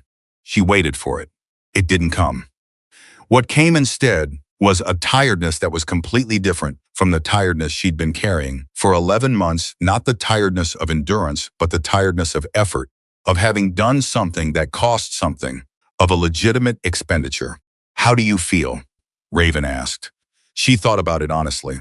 "Like I just sent a letter I've been writing for a year," she said. He nodded. "Good description." "Sandra's going to call Carol today," she said. "I know. I already texted Carol the number." She looked at him. "When did you get Carol's number?" "You left her card on the counter Tuesday night when you went to refill the truckers," he said. "I took the number. I called her yesterday morning." Emily stared at him. The full implication arrived in sequence, that he'd been moving on multiple fronts simultaneously, that while she'd been talking to Sandra on the phone and lying awake running numbers, he'd been making calls, establishing contact, building the structure of something larger than a single-wage complaint. "What did you say to her?" "I said someone at the diner needed her story, and it wasn't going to cost her anything but time." He looked at Emily steadily. "She said she'd been waiting for someone to ask." Emily was quiet for a moment. The afternoon traffic moved past on Chester Avenue. A bus went by. Somewhere nearby, someone was playing music from a car window, something with a lot of bass that faded as it went. "You're not just here for coffee," she said. "No," he agreed. "What are you here for?" He looked at her for a long moment. "I told you about my sister," he said. "That's true. That's always been true. But," he paused. He chose his next words with the care of someone who has learned that precision matters more than volume. "I've been doing this for a while. Not professionally. Not with any official standing. Just when I see something that needs standing up for, and I'm in a position to stand, I stand." He looked at her. "I've got people, resources, not money, not lawyers that's Sandra's end, but people who know how to make sure that when someone like Derek Lawson tries to run the same play he's always run, there are enough eyes on it that he can't." Emily absorbed that. "What kind of people?" "People who believe in the same things I do," he said. "That you don't get to use power to hurt people who can't fight back. That somebody has to be willing to stand between the two." He paused. "That's it. That's all." She looked at him. She thought about the patches on his vest and what they stood for, and she thought about what it meant that the man who had walked into her diner and seen what no one else had bothered to see was a man that most of the world would have crossed the street to avoid. She thought about the particular irony of that the person who understood her situation most clearly and was most willing to do something about it was someone whose name and whose colors made most people nervous. "People are complicated," she said. "They are," he agreed. She looked at her envelope. "I need to get back for the dinner shift." "I know." "Will you?" She stopped. "You don't have to keep coming around. I know you have somewhere to be." He looked at her. "Where I need to be is where the work is," he said simply. "Right now, the work is here." She nodded. She couldn't find more words for it than that, and she didn't need to. They drove back to the diner separately, his motorcycle, her car with its barely starting engine. She pulled into the lot and sat for a minute with the car still running and her hands on the wheel. And then she went inside, tied her apron, and went back to work. The dinner rush on Thursday was always the week's first real test. The week's weariness accumulated by then, and people's patience thinned, and the kitchen ran hotter, and small things that wouldn't matter on a Tuesday somehow mattered on a Thursday. Emily moved through it with a precision that was unusual even for her. She was dialed in the way she used to be in Harold's time, before the weight of Derek's management had started draining the pleasure out of the work. She noticed it herself. The pleasure had come back, or something adjacent to it. Not happiness exactly, more like clarity. The sense of moving purposefully through a space you understood. Derek was in the office for most of the dinner rush. He came out twice, once to check the register, once to take a phone call near the front, pacing with the phone against his ear and his face turned slightly away from the room. Emily watched him on that call from across the diner. His posture was different than it usually was, tighter. The hand not holding the phone was in his jacket pocket, and she could see the knuckle of his fist through the fabric. She didn't know who was on the other end of the call. She had ideas. At 7:30, Carol Briggs came in. Emily saw her from across the diner and felt the specific jolt of something going faster than expected. This was not the timeline she'd anticipated. She crossed to the door. Carol. She kept her voice low. What are you doing here? Carol's expression had changed since Tuesday. The grief was still there, but something else had come in alongside it, a resolute quality. Like a person who has been indecisive for a long time and has finally, clearly decided. Sandra called me. She said she wants my documentation. I went home and pulled everything I had, and I need somewhere to be right now that isn't my apartment. She looked at Emily. Can I sit down? Of course. Emily guided her to the corner booth. Can I get you something? Just tea. Emily brought the tea. She checked her other tables. She came back. Sandra thinks it's strong, Carol said. I know. She wants to talk to Linda too. Linda was there for some of it. She came to pick me up one night when Derek. Carol stopped, pressed her lips together, started again. There was an incident. A night when he went further than usual. Linda can describe what I looked like when I got in the car. Emily's jaw tightened. What do you mean, further than usual? Carol looked at her. He didn't touch me, she said quickly, reading Emily's expression. It wasn't physical, but she paused. He told me once, very quietly, that little office of his, that if I made trouble for him, he had a friend at the property management licensing board who could see to it that my real estate license got reviewed. I had just gotten my license. It was everything I'd been working toward for 2 years. She looked at her hands. I believed him. Emily sat across from her and said nothing for a moment, because the specific weight of what Carol had just described needed a moment of acknowledgement before anything else. The targeted, precise use of someone's specific vulnerability as a weapon. Not just pressure, personalized pressure. The kind of thing a man does when he's studied his target long enough to know exactly where to press. Did he follow through on it? Emily asked. No, because I left. Carol looked up. I wonder sometimes if he ever actually had that contact, or if it was a bluff. Either way it worked. She paused. I've been thinking about that for 3 years. Whether it was real, whether I ran from something that wasn't even loaded. It doesn't matter if it was loaded, Emily said. The gun was pointed at you either way. Carol looked at her. Something in her expression shifted, a small, almost imperceptible release. Yes, she said. That's exactly right. Ray appeared at the edge of Emily's peripheral vision. She looked up. He tilted his head toward the kitchen, then toward the office, with the specific economy of motion that meant something's happening. She excused herself from Carol.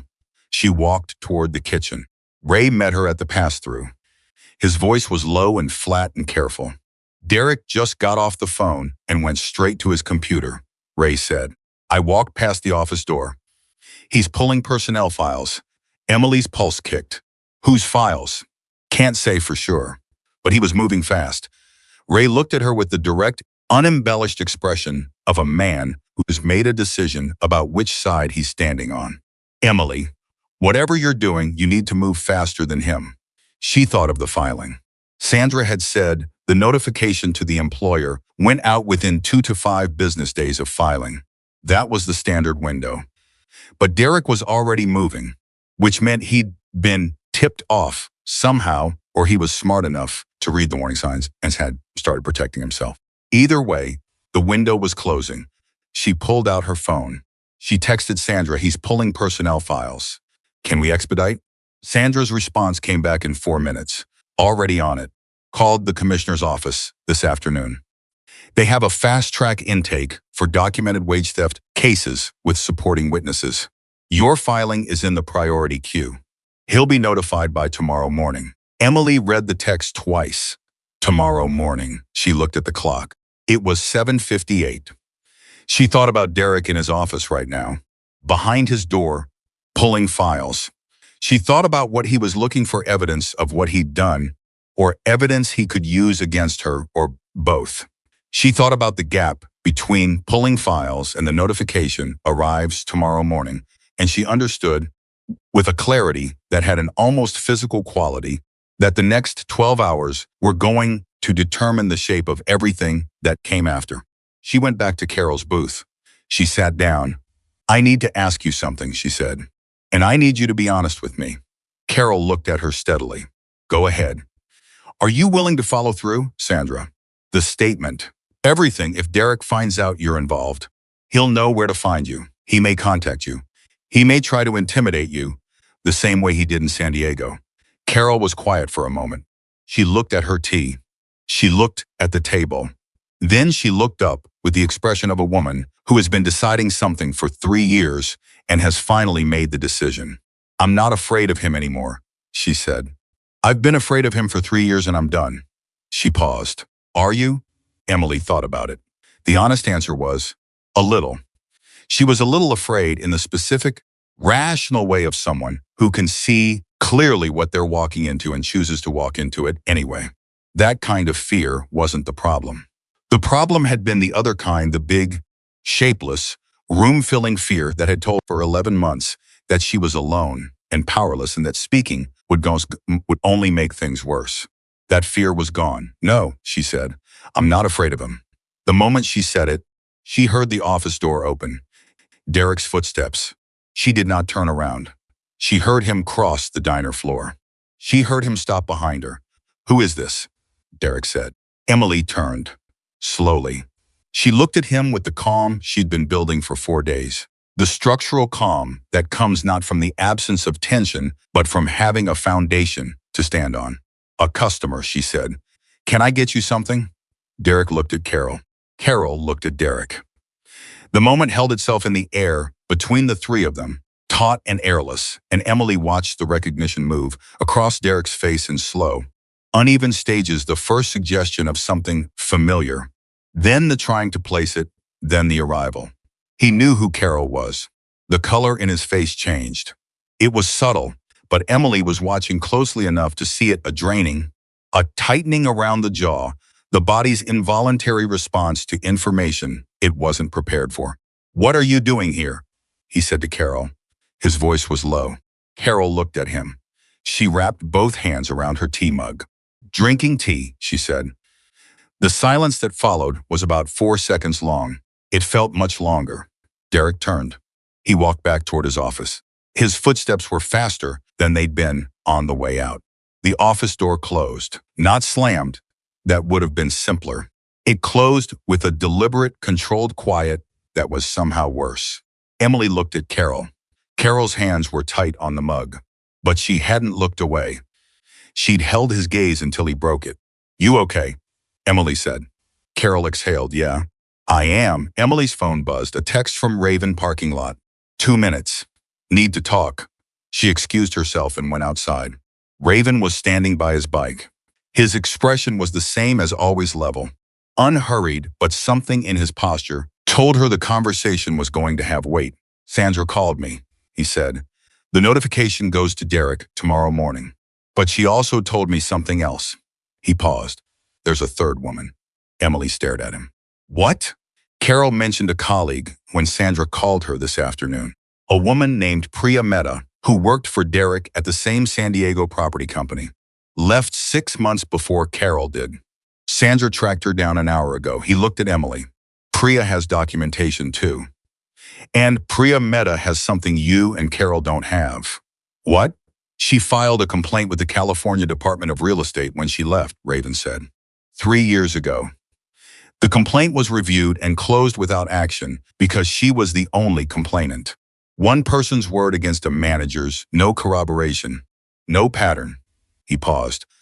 "With you and Carol and her documentation, that closed file becomes a pattern. The CDRE complaint gets reopened. And a reopened regulatory complaint is a different thing entirely from a labor commissioner wage claim." Emily stood very still in the parking lot, the night air cool on her face. and let the full shape of it settle in her mind. Not one employee, not two, three. Three women, three separate incidents, documented across 3 years, one of them already in a regulatory record. A pattern not just of wage theft, but of targeted deliberate harassment of a man who moved from job to job and workplace to workplace, running the same system of control against anyone who couldn't afford to fight back. The structure of it was becoming visible. The whole thing, the real size of it. He's going to know tomorrow, she said. Yes. What does he do when he knows? Raven looked at her steadily. That's what I need to tell you. He paused. I've dealt with people like Derek Lawson before. Not his specific situation, but his type. When someone like him realizes the walls are closing in, he does one of two things. He folds immediately, quietly, and tries to make it go away with money. Or he doubles down. He paused again.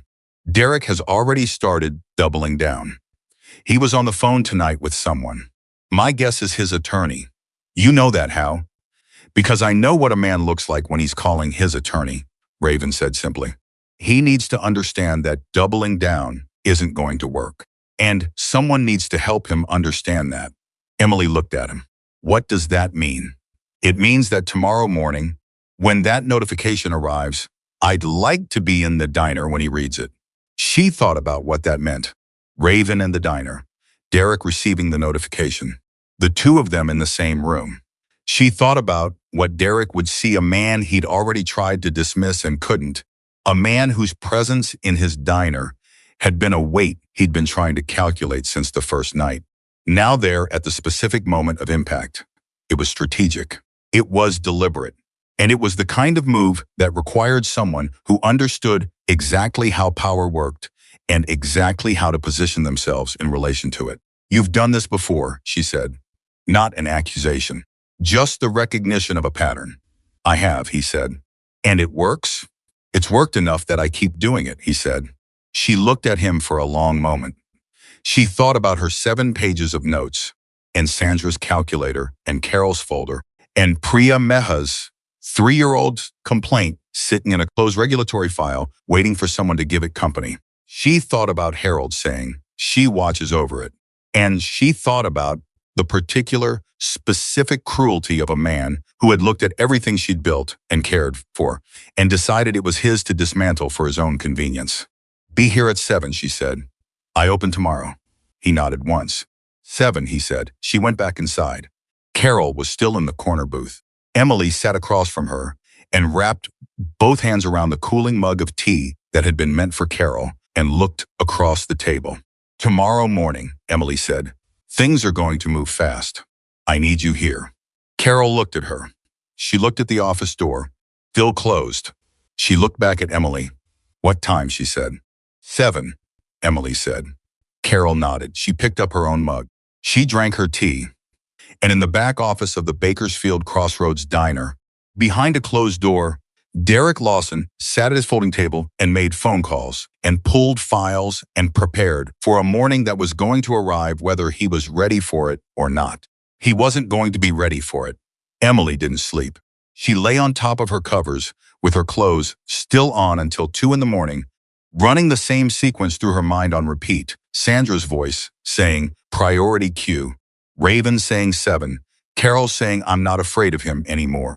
She got up at 2:15 and made tea she didn't drink.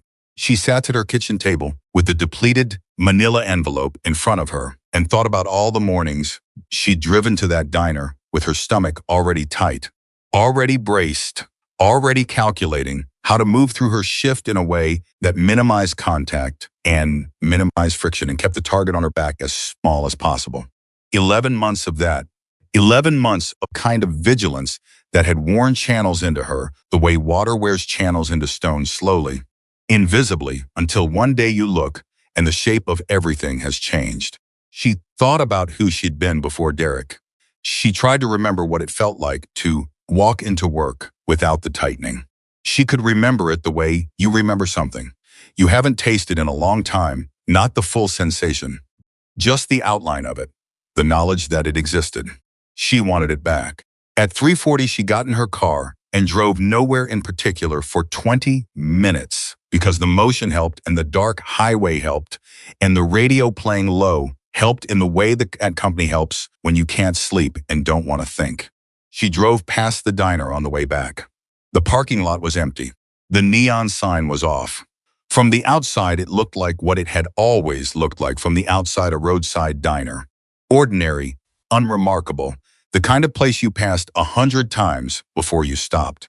She pulled into the lot for a moment and sat there looking at the building. Tomorrow morning, she was going to walk through that door, and something irreversible was going to happen. The notification was going to arrive, and Derek was going to read it, and the shape of everything was going to change.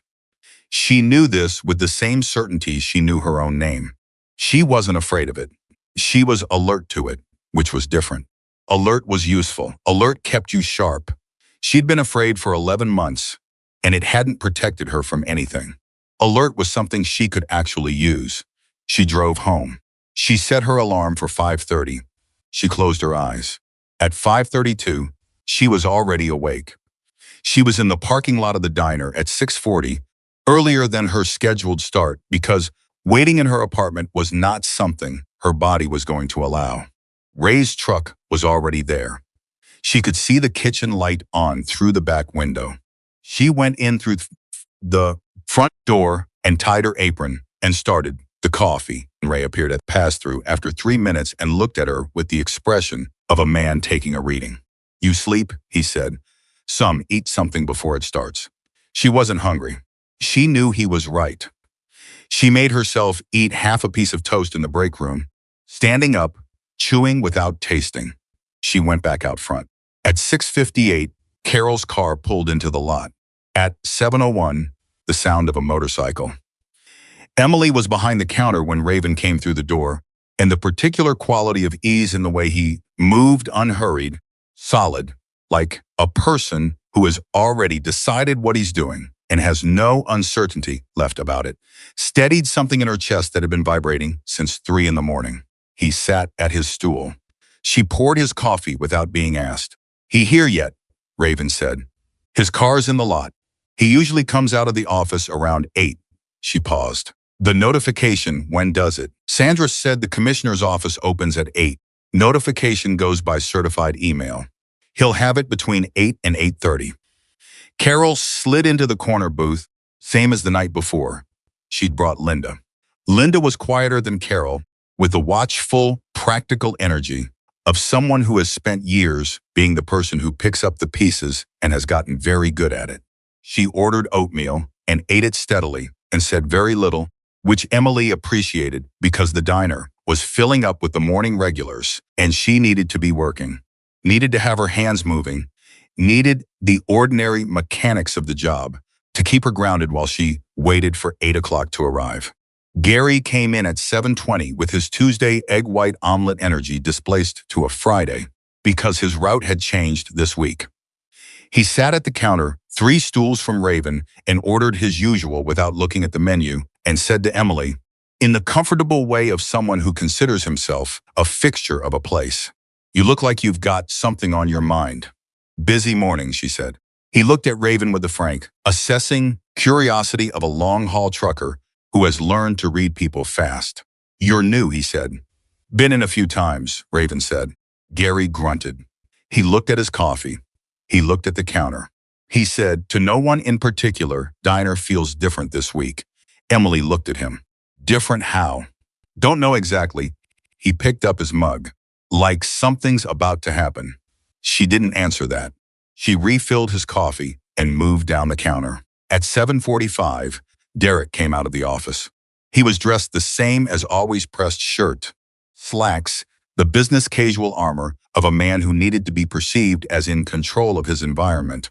But something in his face was different from the usual morning assessment. He was tighter. The controlled, evaluating expression he wore by default had a new component to it this morning. Something behind the eyes that was working harder than usual. Something that had been working since last night when he'd seen Carol Briggs sitting in his corner booth. He registered Raven at the counter. His jaw set.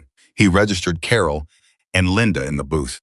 Something moved through his face that he controlled quickly, but not quite quickly enough. He went behind the register without speaking. He opened the register, checked something, closed it. He picked up a clipboard from beneath the counter. The diner continued its morning around him. Plates moved. Coffee was poured. Gary talked to the man next to him about the construction on Route 99. The couple in booth 2 studied their menus, even though they ordered the same thing every Friday. Everything proceeded in the ordinary layered way of a place that has its own rhythm, entirely separate from whatever any individual person is feeling inside it. At 8:07, Derek's phone buzzed. Emily was at the far end of the counter. She didn't see it happen. She heard it, the specific double buzz of an email notification, and she heard the quality of silence that followed it, which was different from the ordinary silence of a man reading his phone. It was the silence of stopped breathing. She looked up. Derek was standing at the register, his phone in his hand, his face completely still. Not the controlled stillness of a man managing his expression, the involuntary stillness of a man who has just read something that has reorganized his understanding of his situation. She watched him read it twice. She could tell by the movement of his eyes. Then he looked up. He looked directly at her. She held his gaze. She didn't look away. She didn't adjust her expression. She just looked at him with the same steadiness he'd spent 11 months trying to take from her. And she let him see that he hadn't taken it. His eyes moved to Raven. Raven was drinking his coffee and not looking at Derek, which was its own kind of statement, the absence of attention as pressure, the message that you are not impressive enough to require monitoring. Derek's eyes moved to Carol. Carol was looking at him, directly, with Linda beside her and her hands folded on the table and a quality in her expression that said, I have been waiting 3 years to be in this room. She didn't say it. She didn't have to. Her presence said everything that needed saying. Derek put his phone in his pocket. He walked to the back hallway. His footsteps were measured and controlled, and Emily counted them until the office door closed. She looked at Raven. Raven set his coffee mug down. He looked at her. He gave a single small nod that meant, that's one. The notification was received. The structure was in motion. Whatever Derek did next, he was doing it from inside a situation that was no longer shaped by his preferences. 12 minutes passed. Emily worked her tables. Her hands were steady. Her breathing was steady. The morning continued around her. Then the office door opened, and Derek came back out, and he was not alone. The man with him was mid-40s, carrying a leather briefcase, wearing a suit that was too formal for a diner at 8 in the morning, which meant he was either an attorney or wanted to be mistaken for one. He had the particular manner of someone who had been called in as a problem solver and was currently assessing the dimensions of the problem. Derek walked directly to the corner booth. Carol, he said. His voice was flat and quiet and exactly as careful as it had been 3 years ago in San Diego when he'd mentioned the licensing board. I think we should talk. The man with the briefcase positioned himself slightly behind Derek's left shoulder, not subtly. Carol looked at Derek. She looked at the man with the briefcase. She looked at Linda. Then she looked back at Derek with the expression of a woman who has been afraid for a long time and has recently discovered what the other side of fear feels like. I don't think we should, she said. I think you should talk to Sandra Reyes. Her number is in the filing. Derek's expression cracked, just slightly a hairline fracture in the controlled surface. There for half a second and then sealed back over. You don't understand what you're doing, he said. Whatever she's told you. He glanced at Emily, sharp and fast. Whatever either of you have been told, you're making this into something it doesn't need to be. It already is something, Carol said. It's been something for 3 years. I'm just finally saying so. The man with the briefcase touched Derek's elbow, a small professional touch that said, stop talking. Derek stopped talking. He straightened. He looked at the booth for another moment, then looked at the diner as a whole, at Raven at the counter, at Emily behind it, at the morning regulars who had gone quiet in that organic, collective way that groups of people go quiet when they sense that something real is happening nearby. Gary had put his mug down. The couple in booth 2 had stopped looking at their menus. Derek walked back to the office. The man with the briefcase followed him. The door closed. The diner exhaled. Gary said, to no one in particular, "Huh."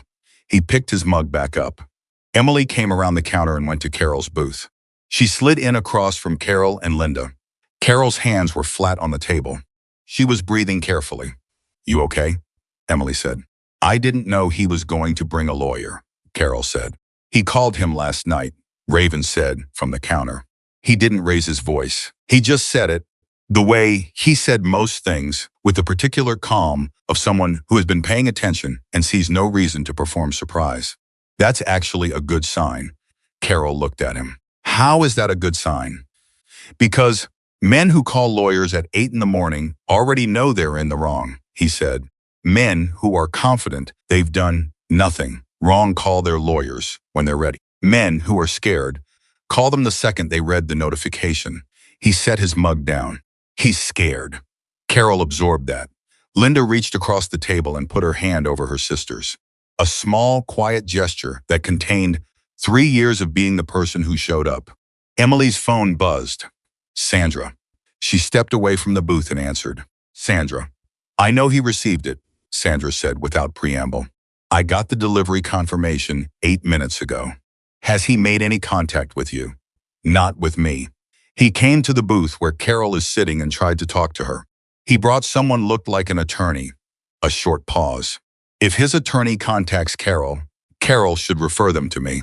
Carol should not speak to Derek or his representation without me present.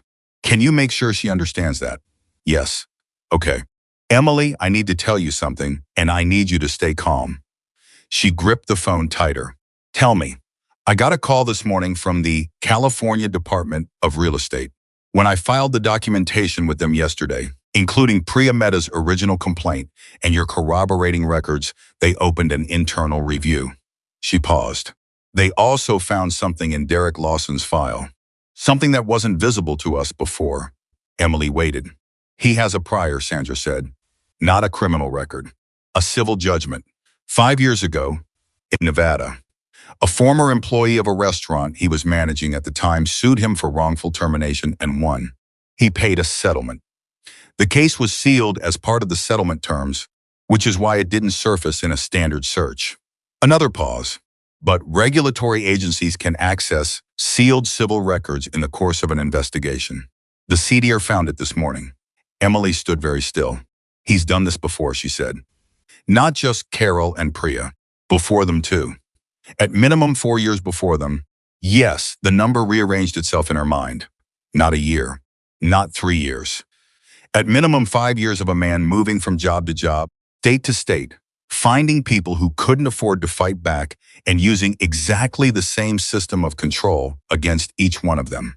Finding the specific pressure point, the license, the visa, the job they couldn't lose, and pressing it with the calm, practiced precision of someone who had learned that the world didn't often make him stop. "What does this do to our case?" she said. "It significantly strengthens the argument for a pattern of conduct," Sandra said. "It also means the Labor Commissioner's office may refer the case to the State Attorney General's office. This isn't just your wage claim anymore, Emily. This is a potential multi-jurisdictional action." She paused again. "I need to ask you something, and I need your honest answer." "Go ahead." "Are you prepared for this to get bigger? For your name to potentially be part of a larger proceeding? This could mean press. It could mean public records. It could take time, months, possibly longer." Emily looked across the diner. She looked at Carol and Linda in the corner booth. She looked at Raven at the counter, sitting the way he always sat, patient and present, and entirely without the need to perform anything for anyone. She looked at Ray through the pass-through, who was running his kitchen with the same steady attention he always brought to it, who had watched over this place alongside her for 3 years and said, "Don't do it alone and whatever you're thinking about doing." She looked at the diner itself, the counter she'd wiped 10,000 times, the coffee urn she knew better than she knew most people, the regulars who'd learned her name on both sides of Harold's ownership, the place she'd watched over and cared for and given her best work to, while someone stood behind her and called it adequate. "I'm prepared," she said. "Okay. Sandra's voice shifted slightly, a microscopic warming. The professional reserve relaxing by 1 degree. I'll call you this afternoon. Stay close to your phone. Emily ended the call. She stood for a moment with the phone in her hand. Then she went back to her tables because the morning was still moving and people still needed coffee, and whatever was building in the back office behind a closed door was going to take the shape it was going to take, regardless of whether the front of the diner kept running. She kept the front of the diner running. At 9:15, the office door opened again. Derek came out alone. The man with the briefcase was gone a side exit, probably, or sometime while Emily was on the phone. Derek walked through the diner with a quality to his movement that she hadn't seen before. The certainty was gone. Not replaced by anything visible, he was still controlled. Still deliberate, but the certainty was gone. The way a load-bearing wall is gone after something removes it. The structure was still standing, but you could feel the absence. He came to the counter. He stood in front of Emily. She waited. I want to talk to you, he said. His voice was quiet, contained. I'll be honest with you, she said. My attorney has advised me not to discuss the matter without her present. He looked at her. Something moved through his eyes, not quite disbelief, not quite anger, but the particular expression of a man encountering a version of a person that doesn't the version he'd been operating from. Your attorney, he said. Yes, he was quiet for a moment. He looked at the counter. He looked at Carol's booth. Carol was watching him, steadily, hands folded. He looked at Raven, who was still not looking at him, still simply drinking his coffee with the absolute ease of a man who does not need to monitor threats, because he does not experience them as threats. I know what this looks like, Derek said to Emily. Quietly, just to her. Do you, she said. I know what they're making it look like, he said. And I want you to know that I have never whatever they're saying I've done, whatever that filing says, Derek. She kept her voice low and even. I have to get back to my tables. He looked at her for another moment. Then he turned and went back to the hallway.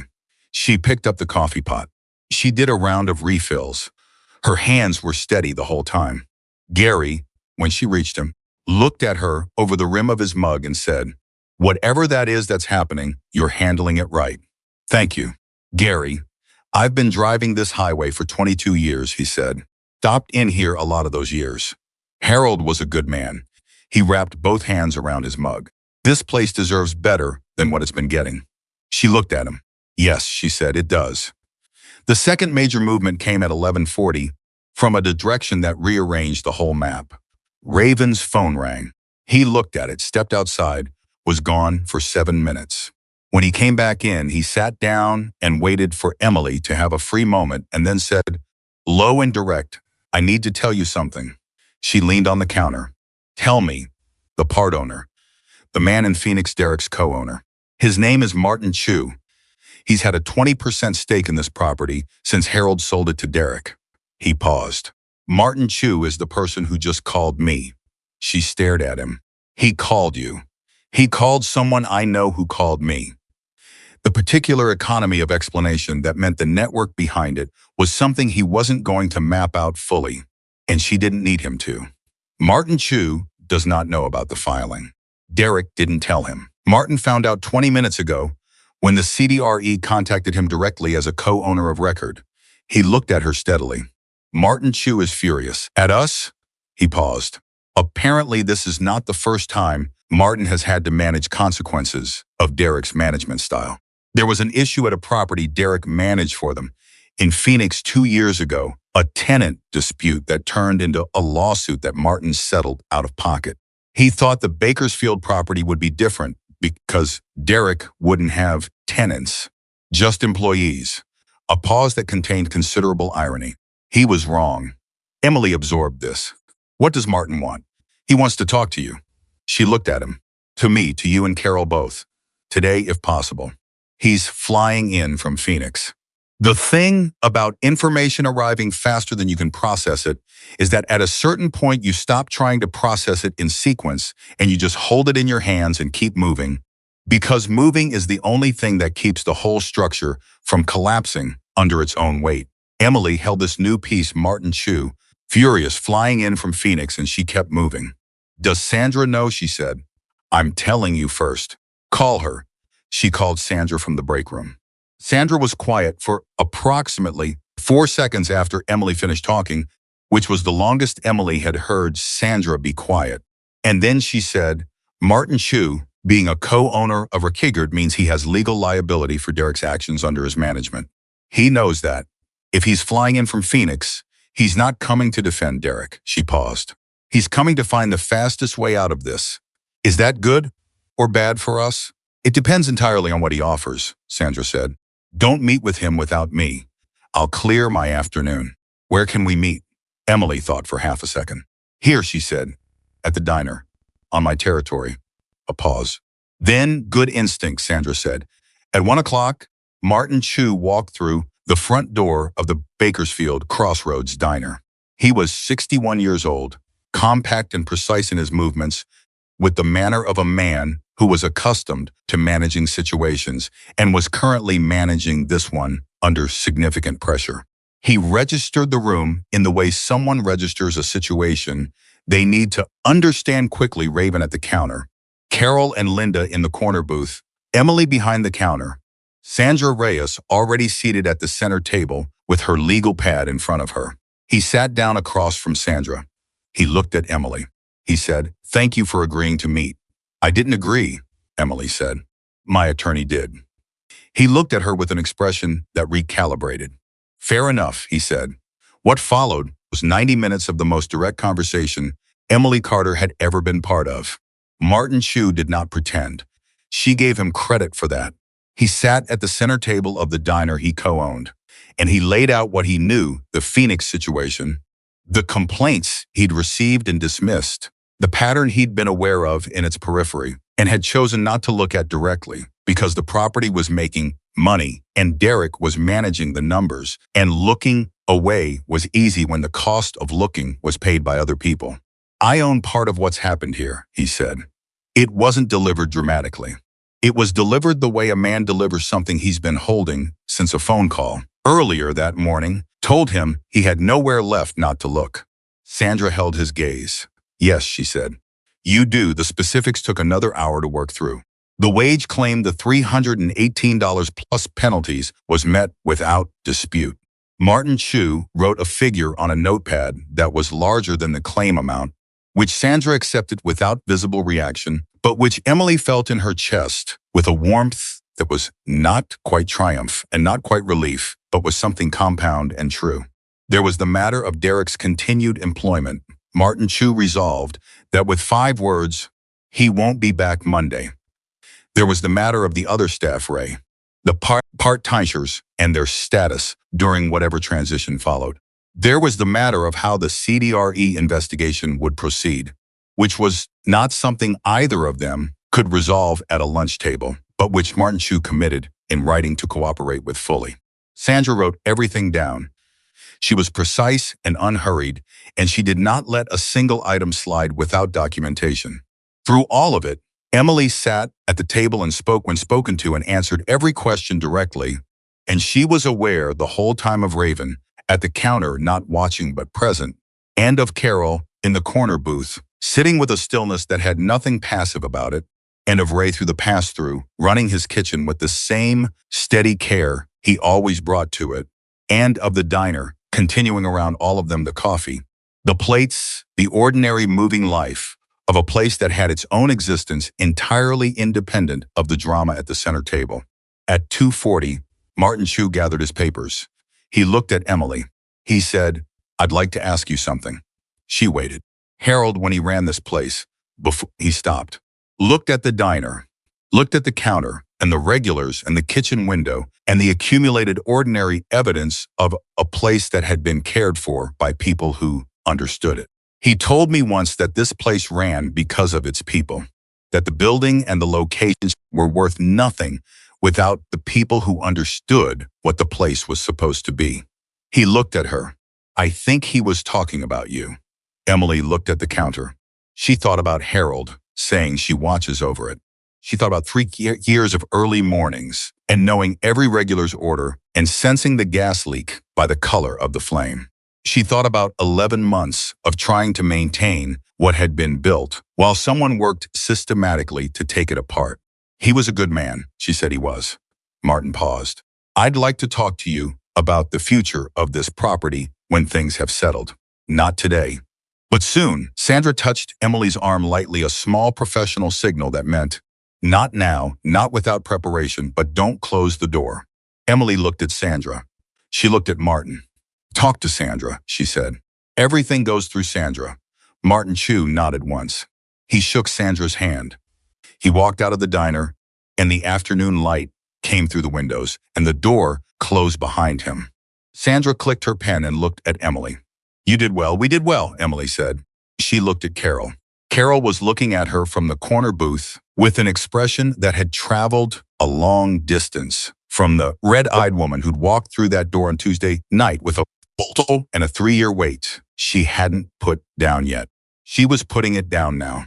Emily could see it happening in real time, the slow, cellular release of something held too long. Emily crossed to the booth. She slid in across from Carol and Linda. For a moment, none of them said anything.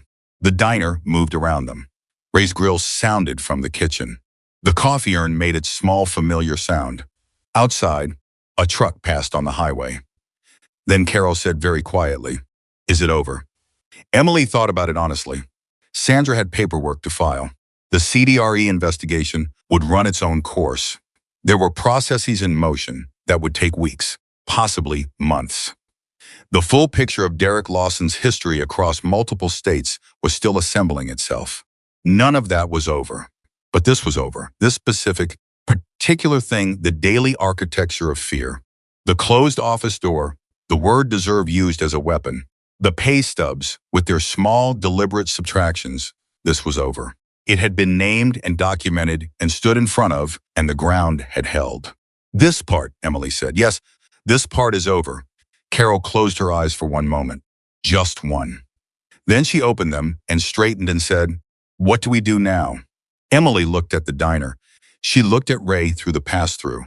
She looked at Raven at the counter. He was looking at her now, with those steady eyes, with the particular expression of a man who has done what he came to do and is waiting to see what the person in front of him does with the space that's been cleared. She looked at the counter. She'd been working for 3 years. She looked at the coffee urn and the pastry case and the rack of menus and the booths and the morning light that came through the front windows at a particular angle that she'd watched arrive across 3 years of early shifts and had never once stopped finding quietly beautiful. We keep the diner running, Emily said, though. She stood up. She straightened her apron. She picked up the coffee pot, and she went back to work. Derek Lawson did not come in on Monday. His car was not in the lot at 6:45 when Emily pulled in. It was not there at 7 or 8 or at any point during the morning shift that followed. The office door stayed closed. The filing cabinet with the broken drawer stayed closed. The folding table that had served as a desk for 18 months of decisions that had costed other people, everything sat behind that door in the silence that had run out of authority. Ray came out of the kitchen at 7:15, looked at the empty lot through the front window, looked at Emily and said, "Huh." He went back to his grill. That was all the ceremony the moment required.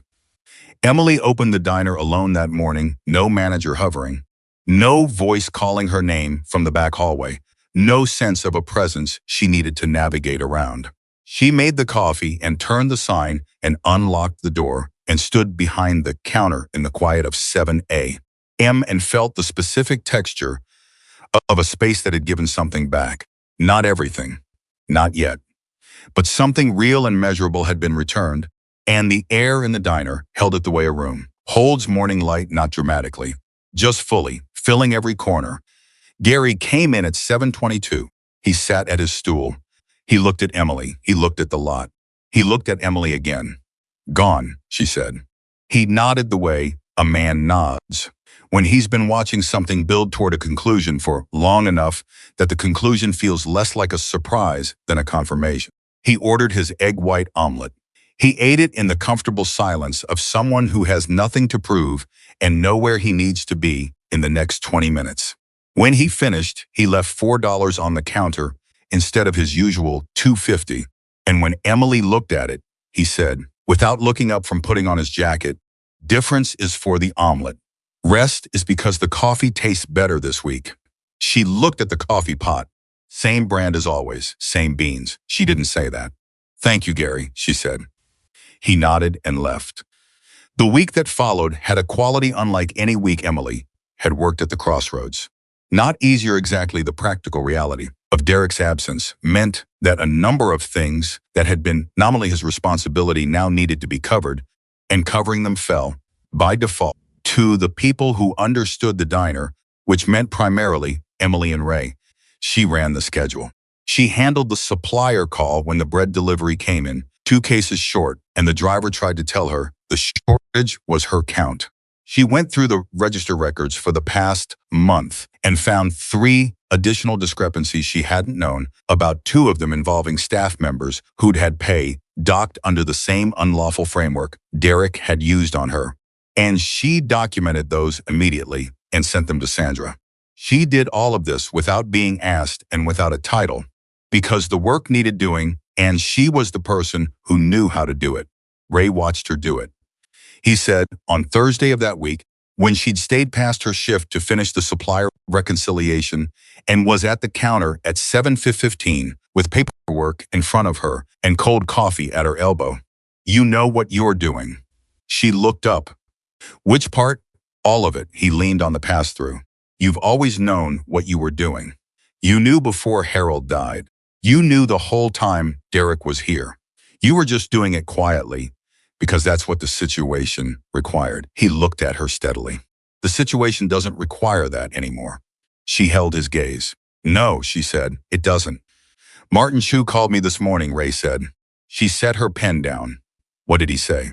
He asked how the kitchen was running, whether I had what I needed, whether the staff situation was stable. Ray paused. He asked about you. What did he say about me?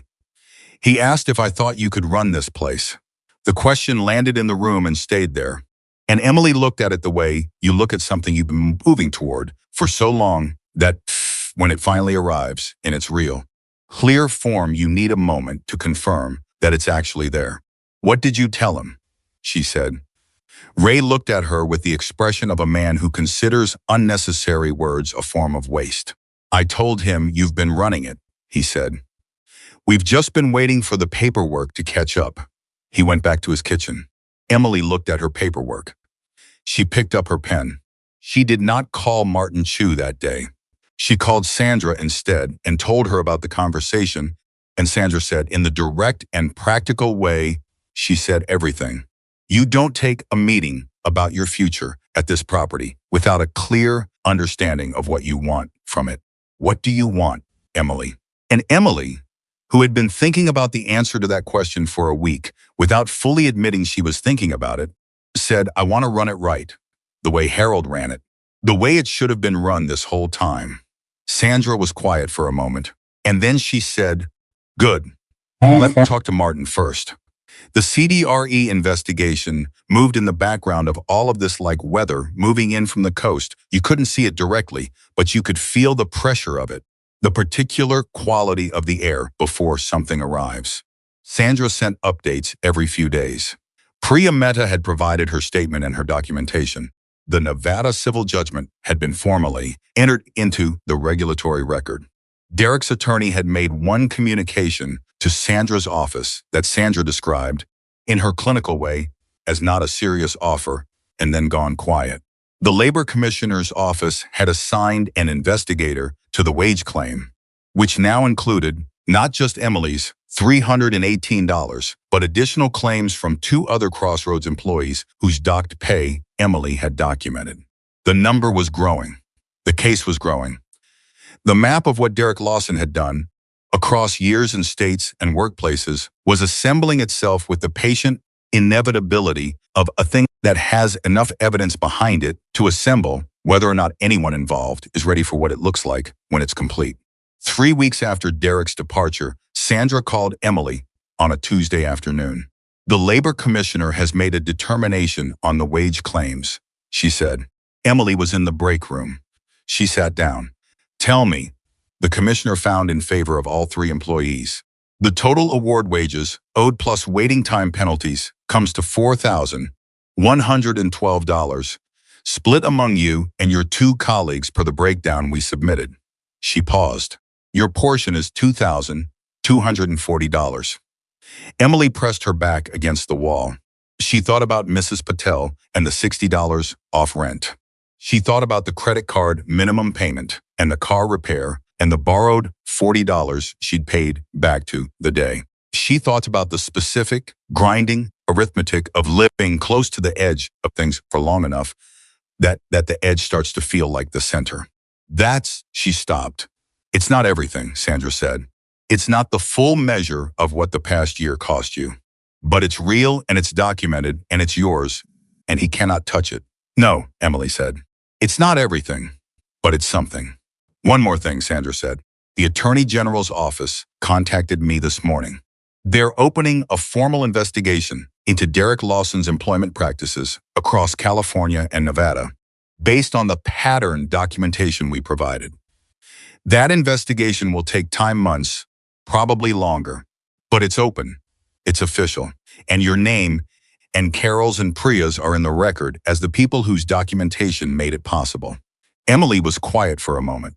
She thought about the notepad, the 7 pages she'd written in her car in the parking lot at 11:40 on the night a stranger had pushed $8 across a counter and said, "Put it toward your notebook." She thought about the specific practical miracle of the right person saying exactly the right thing at exactly the right moment, the chain of things that follows a single act of attention paid at the right time. Sandra, she said, thank you. You did the work, Sandra said. I filed the papers. That evening, Raven came in. He came in the same way he'd come in the first night, the motorcycle in the lot, the boots on the linoleum, the vest and the gray beard, and the absolutely unhurried quality of movement. He sat at his stool. Emily poured his coffee before he asked. She sat the mug in front of him and leaned on the counter across from him, and they looked at acknowledgments from him. They looked at each other for a moment in the way of two people who have been through something together and are taking a moment to acknowledge that it's over. Sandra called you, she said. She did. The AG investigation. Yes. He wrapped his hands around the mug. You know what that means. It means he can't do this to someone else, she said. Not without a record that follows him everywhere he tries to go. That's what it means, Raven said. She looked at him. She'd been thinking about what she wanted to say to him for days, turning the words over, trying to find a shape for them that matched what she actually felt, which was something too large and too compound to fit in the ordinary vocabulary of gratitude. She'd tried several drafts in her head and discarded all of them because they were either too small or too formal or had the shape of a speech, and what she felt was not a speech. It was something quieter and more particular than that. I want to ask you something, she said. Go ahead. The night you came in the first night, you'd been on the road. You stopped for dinner. She paused. Did you know anything was wrong before you came in? Or did you walk in cold? He looked at her. I walked in cold, he said. I stopped because I was hungry, and because it's the kind of place I stop. So you just saw it. You weren't hiding it well that night, he said, without judgment. By the time you came back out of that back room the second time, there wasn't much hiding happening. She thought about that night. She thought about the coffee pot she'd picked to have something to hold. She thought about the sound she'd made, the small, involuntary sound that had come out when he said you don't have to be okay. She thought about how close she'd come to just saying, I'm fine, and moving on. How many times she'd said exactly that. How close she'd come to saying it one more time. I almost didn't tell you, she said. I know. What would you have done if I hadn't? He was quiet for a moment. Left you a good tip and kept thinking about it for a while, he said. Probably come back. He paused. Some things you can't walk away from even when the person in the middle of them is trying to convince you everything's fine. She looked at him. How do you know which ones those are? You don't always, he said. You learn to pay attention. And when something tells you to stay, you stay. Ray appeared at the pass-through. He looked at Raven, then at Emily, with the economy of expression that was his characteristic register. Chicken fried steak, he said. It was not a question. Raven looked at Emily. He remembered, she said. Tell Ray yes, Raven said. She turned toward the kitchen. She stopped. She turned back. Ray, she said. He looked at her through the window. Make it good, she said.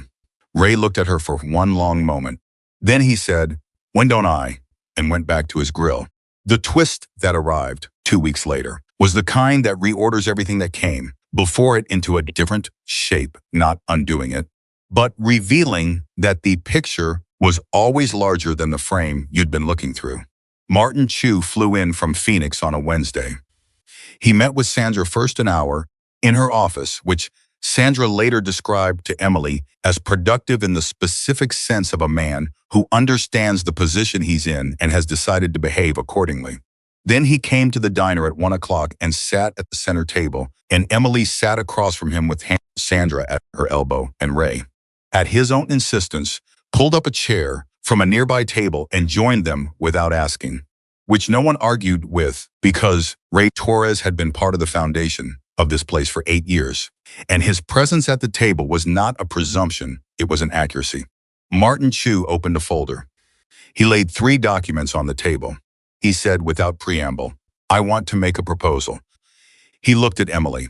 I've been the absentee owner of this property for 18 months, and I've allowed a situation to develop on my watch that I should have prevented. I'm not going to spend time explaining why I didn't, because the explanation doesn't change what happened.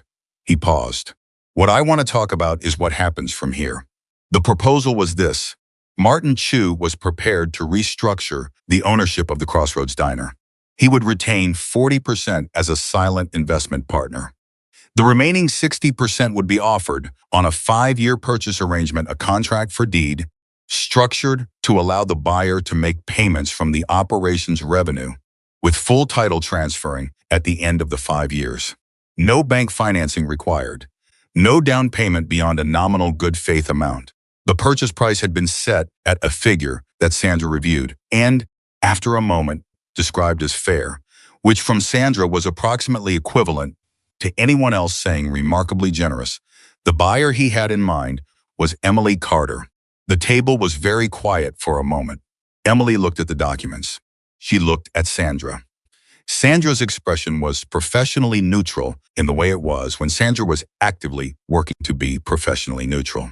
She looked at Ray, who was looking at the ceiling in the particular way of a man who already knew this was coming and is waiting for the person it's happening to catch up. She looked at Martin Chu. Why, she said.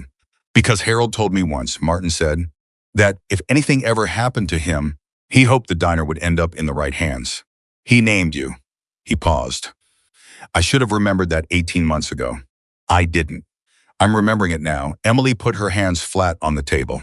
She looked at the documents. She thought about everything Harold had said to her. She watches over it. You were keeping this place alive. You have a gift for it. And she thought about how those words had lived in her through 11 months of being told she was adequate, being told she deserved less, being told her value was contingent on someone else's permission. She thought about how she'd kept those words alive in herself the way you keep a small light alive when the wind is working against it, cupped, protected, maintained at a level just high enough to see by. She picked up the first document. She read it. She was not a lawyer, but she was a person who had spent the past several weeks learning that documents had specific meanings and that specific meanings were worth understanding. She read it carefully. She handed it to Sandra. Sandra read it with her pen moving in small, precise marks in the margins. Ray leaned over and looked at the second document without being invited, which again no one argued with. After 15 minutes, Sandra said, there are 3 terms I want to modify and 1 I want to add. If Martin agrees, this is a reasonable instrument. Martin looked at the marked document. Show me the 3, he said. They worked it for 40 minutes. Emily participated, directly asking questions, clarifying terms, making sure she understood each clause, not just in its isolated meaning, but in its practical implication. Sandra answered some of the questions. Martin answered others. At one point, Martin said something about the insurance structure that didn't match what Emily knew about the diner's current policy, and she said so, specifically, with the policy details. And Martin looked at her with the expression of a man who is confirming something he'd already concluded and said, "You already know this operation." "I've known it for 3 years," she said. "I've been running it for the past month." He nodded. "Yes," he said. "You have." The fourth term Sandra wanted to add was a clause that specified Emily's employment rights during the purchase period could not be altered without mutual written consent, a protection against any future scenario in which the investment structure was used as pressure. Martin Chu looked at the clause for a moment. He looked at Emily. He picked up his pen and signed next to it without modification. By 3:15, the papers were initialed on every page and signed on the final one. And Emily Carter's name was on a contract that said, in the precise and binding language of legal instruments, that the Bakersfield Crossroads Diner was in the process of becoming hers. She sat at the table after Martin had gone and Sandra had gathered her copies, and Ray had gone back to his kitchen, and she held her copy of the signed contract and looked at it and felt the particular, compound emotion of a person who has arrived at a place they work toward without ever fully believing they would reach it. It wasn't quite happiness, and it wasn't quite disbelief. It was something older than both. It was the feeling of a door that had been locked for a very long time finally opening inward, and the discovery that what was on the other side was exactly the room you'd been standing outside of all along, familiar. Recognizable, yours, she called Carol. Carol answered on the second ring. Emily told her. There was a silence on the other end, and then Carol made a sound that was not quite a laugh and not quite a cry, and was unmistakably joy. Harold would have loved this, Carol said. She'd never met Harold. It didn't matter. She understood what it meant. She called Priya Mehta, who she'd spoken to 3 times in the past month and who had become, in that short time, the kind of person who feels like an ally you've known much longer than the calendar says. Priya said, "Tell me when the reopening party is. I'm driving from San Diego." She called her mother, who cried immediately and without restraint in the full-throated way of a woman who has been worrying about her daughter for 11 months and has just received news that reorganizes that worry into retrospective relief. Then she drove to the diner because the dinner shift was starting in an hour and someone needed to be there. Raven came in that evening at 6 o'clock. He'd been in and out of the diner all month, not daily, not on any schedule she could predict, but reliably present at the moments that turned out to matter. He sat at his stool. She poured his coffee. She slid her copy of the signed contract across the counter without saying anything. He picked it up. He read it. He set it down. He looked at her for a long moment with those steady, unhurried eyes, and she watched something move through his expression that was quiet and genuine and entirely without performance. Not surprise. He didn't look surprised. He looked like a man who has bet on something and watched it come in and is taking a moment to feel the full, clean satisfaction of having been right. 60%, he said. 40 in 5 years, she said. He looked at the contract again. He looked at the diner, a long, slow look around the room, taking in the counter and the coffee urn and the booths and the regulars and Ray, visible through the pass-through and the neon sign outside that had finally been fixed 2 weeks ago and now buzzed at nobody. He looked at all of it the way a person looks at something they can see the full shape of. Harold would have liked this, he said. She smiled. It was a real one, the kind that goes all the way, the kind she hadn't had the resources for in a very long time. Carol said the same thing.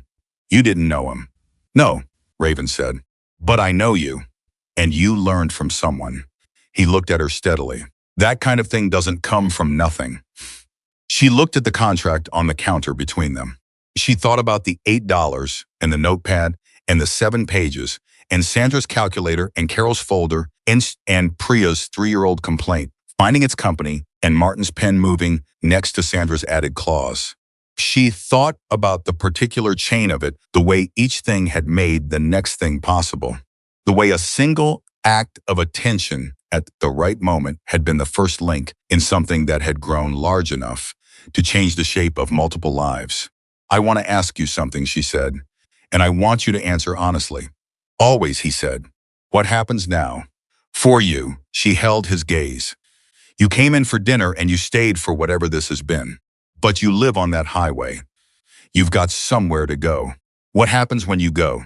He looked at her with the particular directness of a man who doesn't soften things unnecessarily. I go, he said, that's what I do. I move.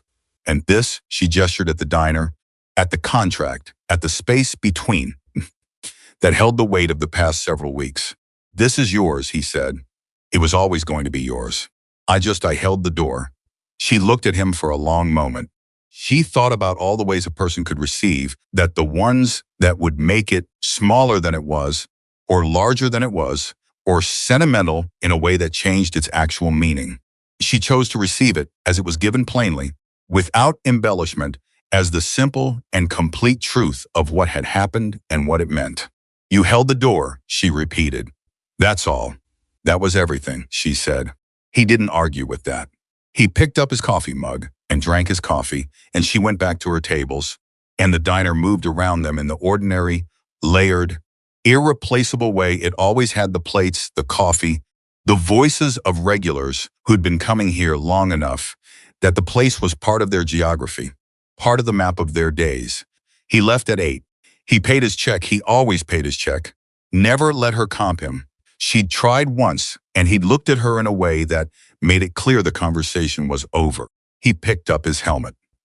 He looked at her from the door with those steady eyes, and she looked back at him from behind the counter she was about to own, and the moment held itself in the way that moments do when both people in them understand they are standing at an ending that is also a beginning. He nodded once. She nodded back. The door opened and he walked through it, and she heard the motorcycle start and the sound of it pulling out of the lot and diminishing down the highway in the direction of wherever was next. She stood behind the counter and listened to the sound until it was gone. Ray appeared at the pass-through. He looked at the door. He looked at her. You okay? She thought about it honestly. The way she'd learned to think about that question. Yeah, she said, I really am. He nodded. He went back to his grill. 3 months later, the California Attorney General's office issued a formal finding against Derek Lawson: unlawful wage deductions, workplace harassment across multiple employment relationships, and a pattern of retaliatory conduct. His property management license was revoked by the California Department of Real Estate.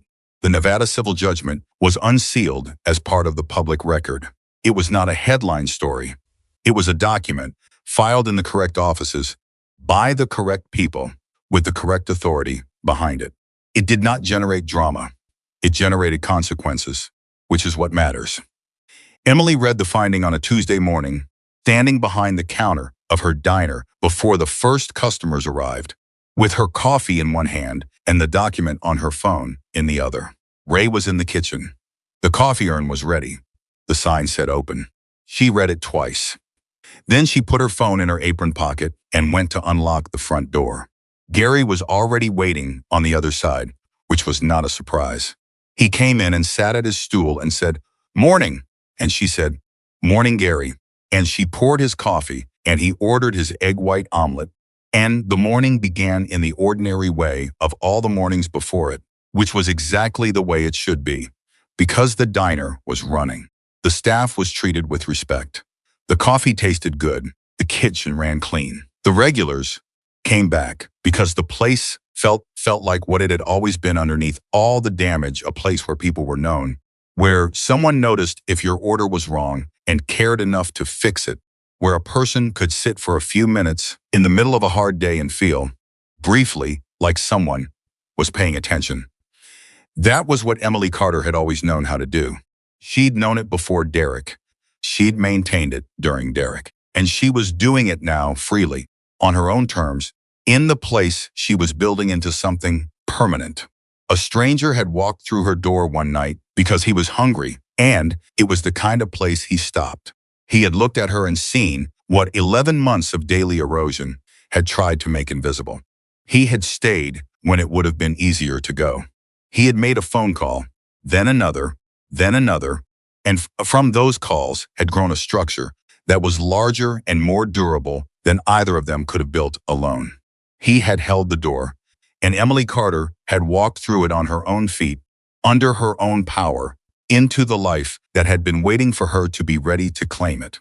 The sign outside the Bakersfield Crossroads Diner read open, and the coffee was on, and the morning regulars were coming in from the highway, and behind the counter, with her apron tied, and her hands steady and her eyes clear, the owner of that diner was already moving, taking orders, filling cups, knowing every name, watching over everything with the quiet, total care of a person who understands that the most powerful thing a human being can do is simply refuse to stop showing up for the people and the places they love. She had learned that from Harold. She had proved it through the worst year of her working life. And she was living it now, every morning, in the diner that was hers. That was how it ended. And that every word of it was how it began.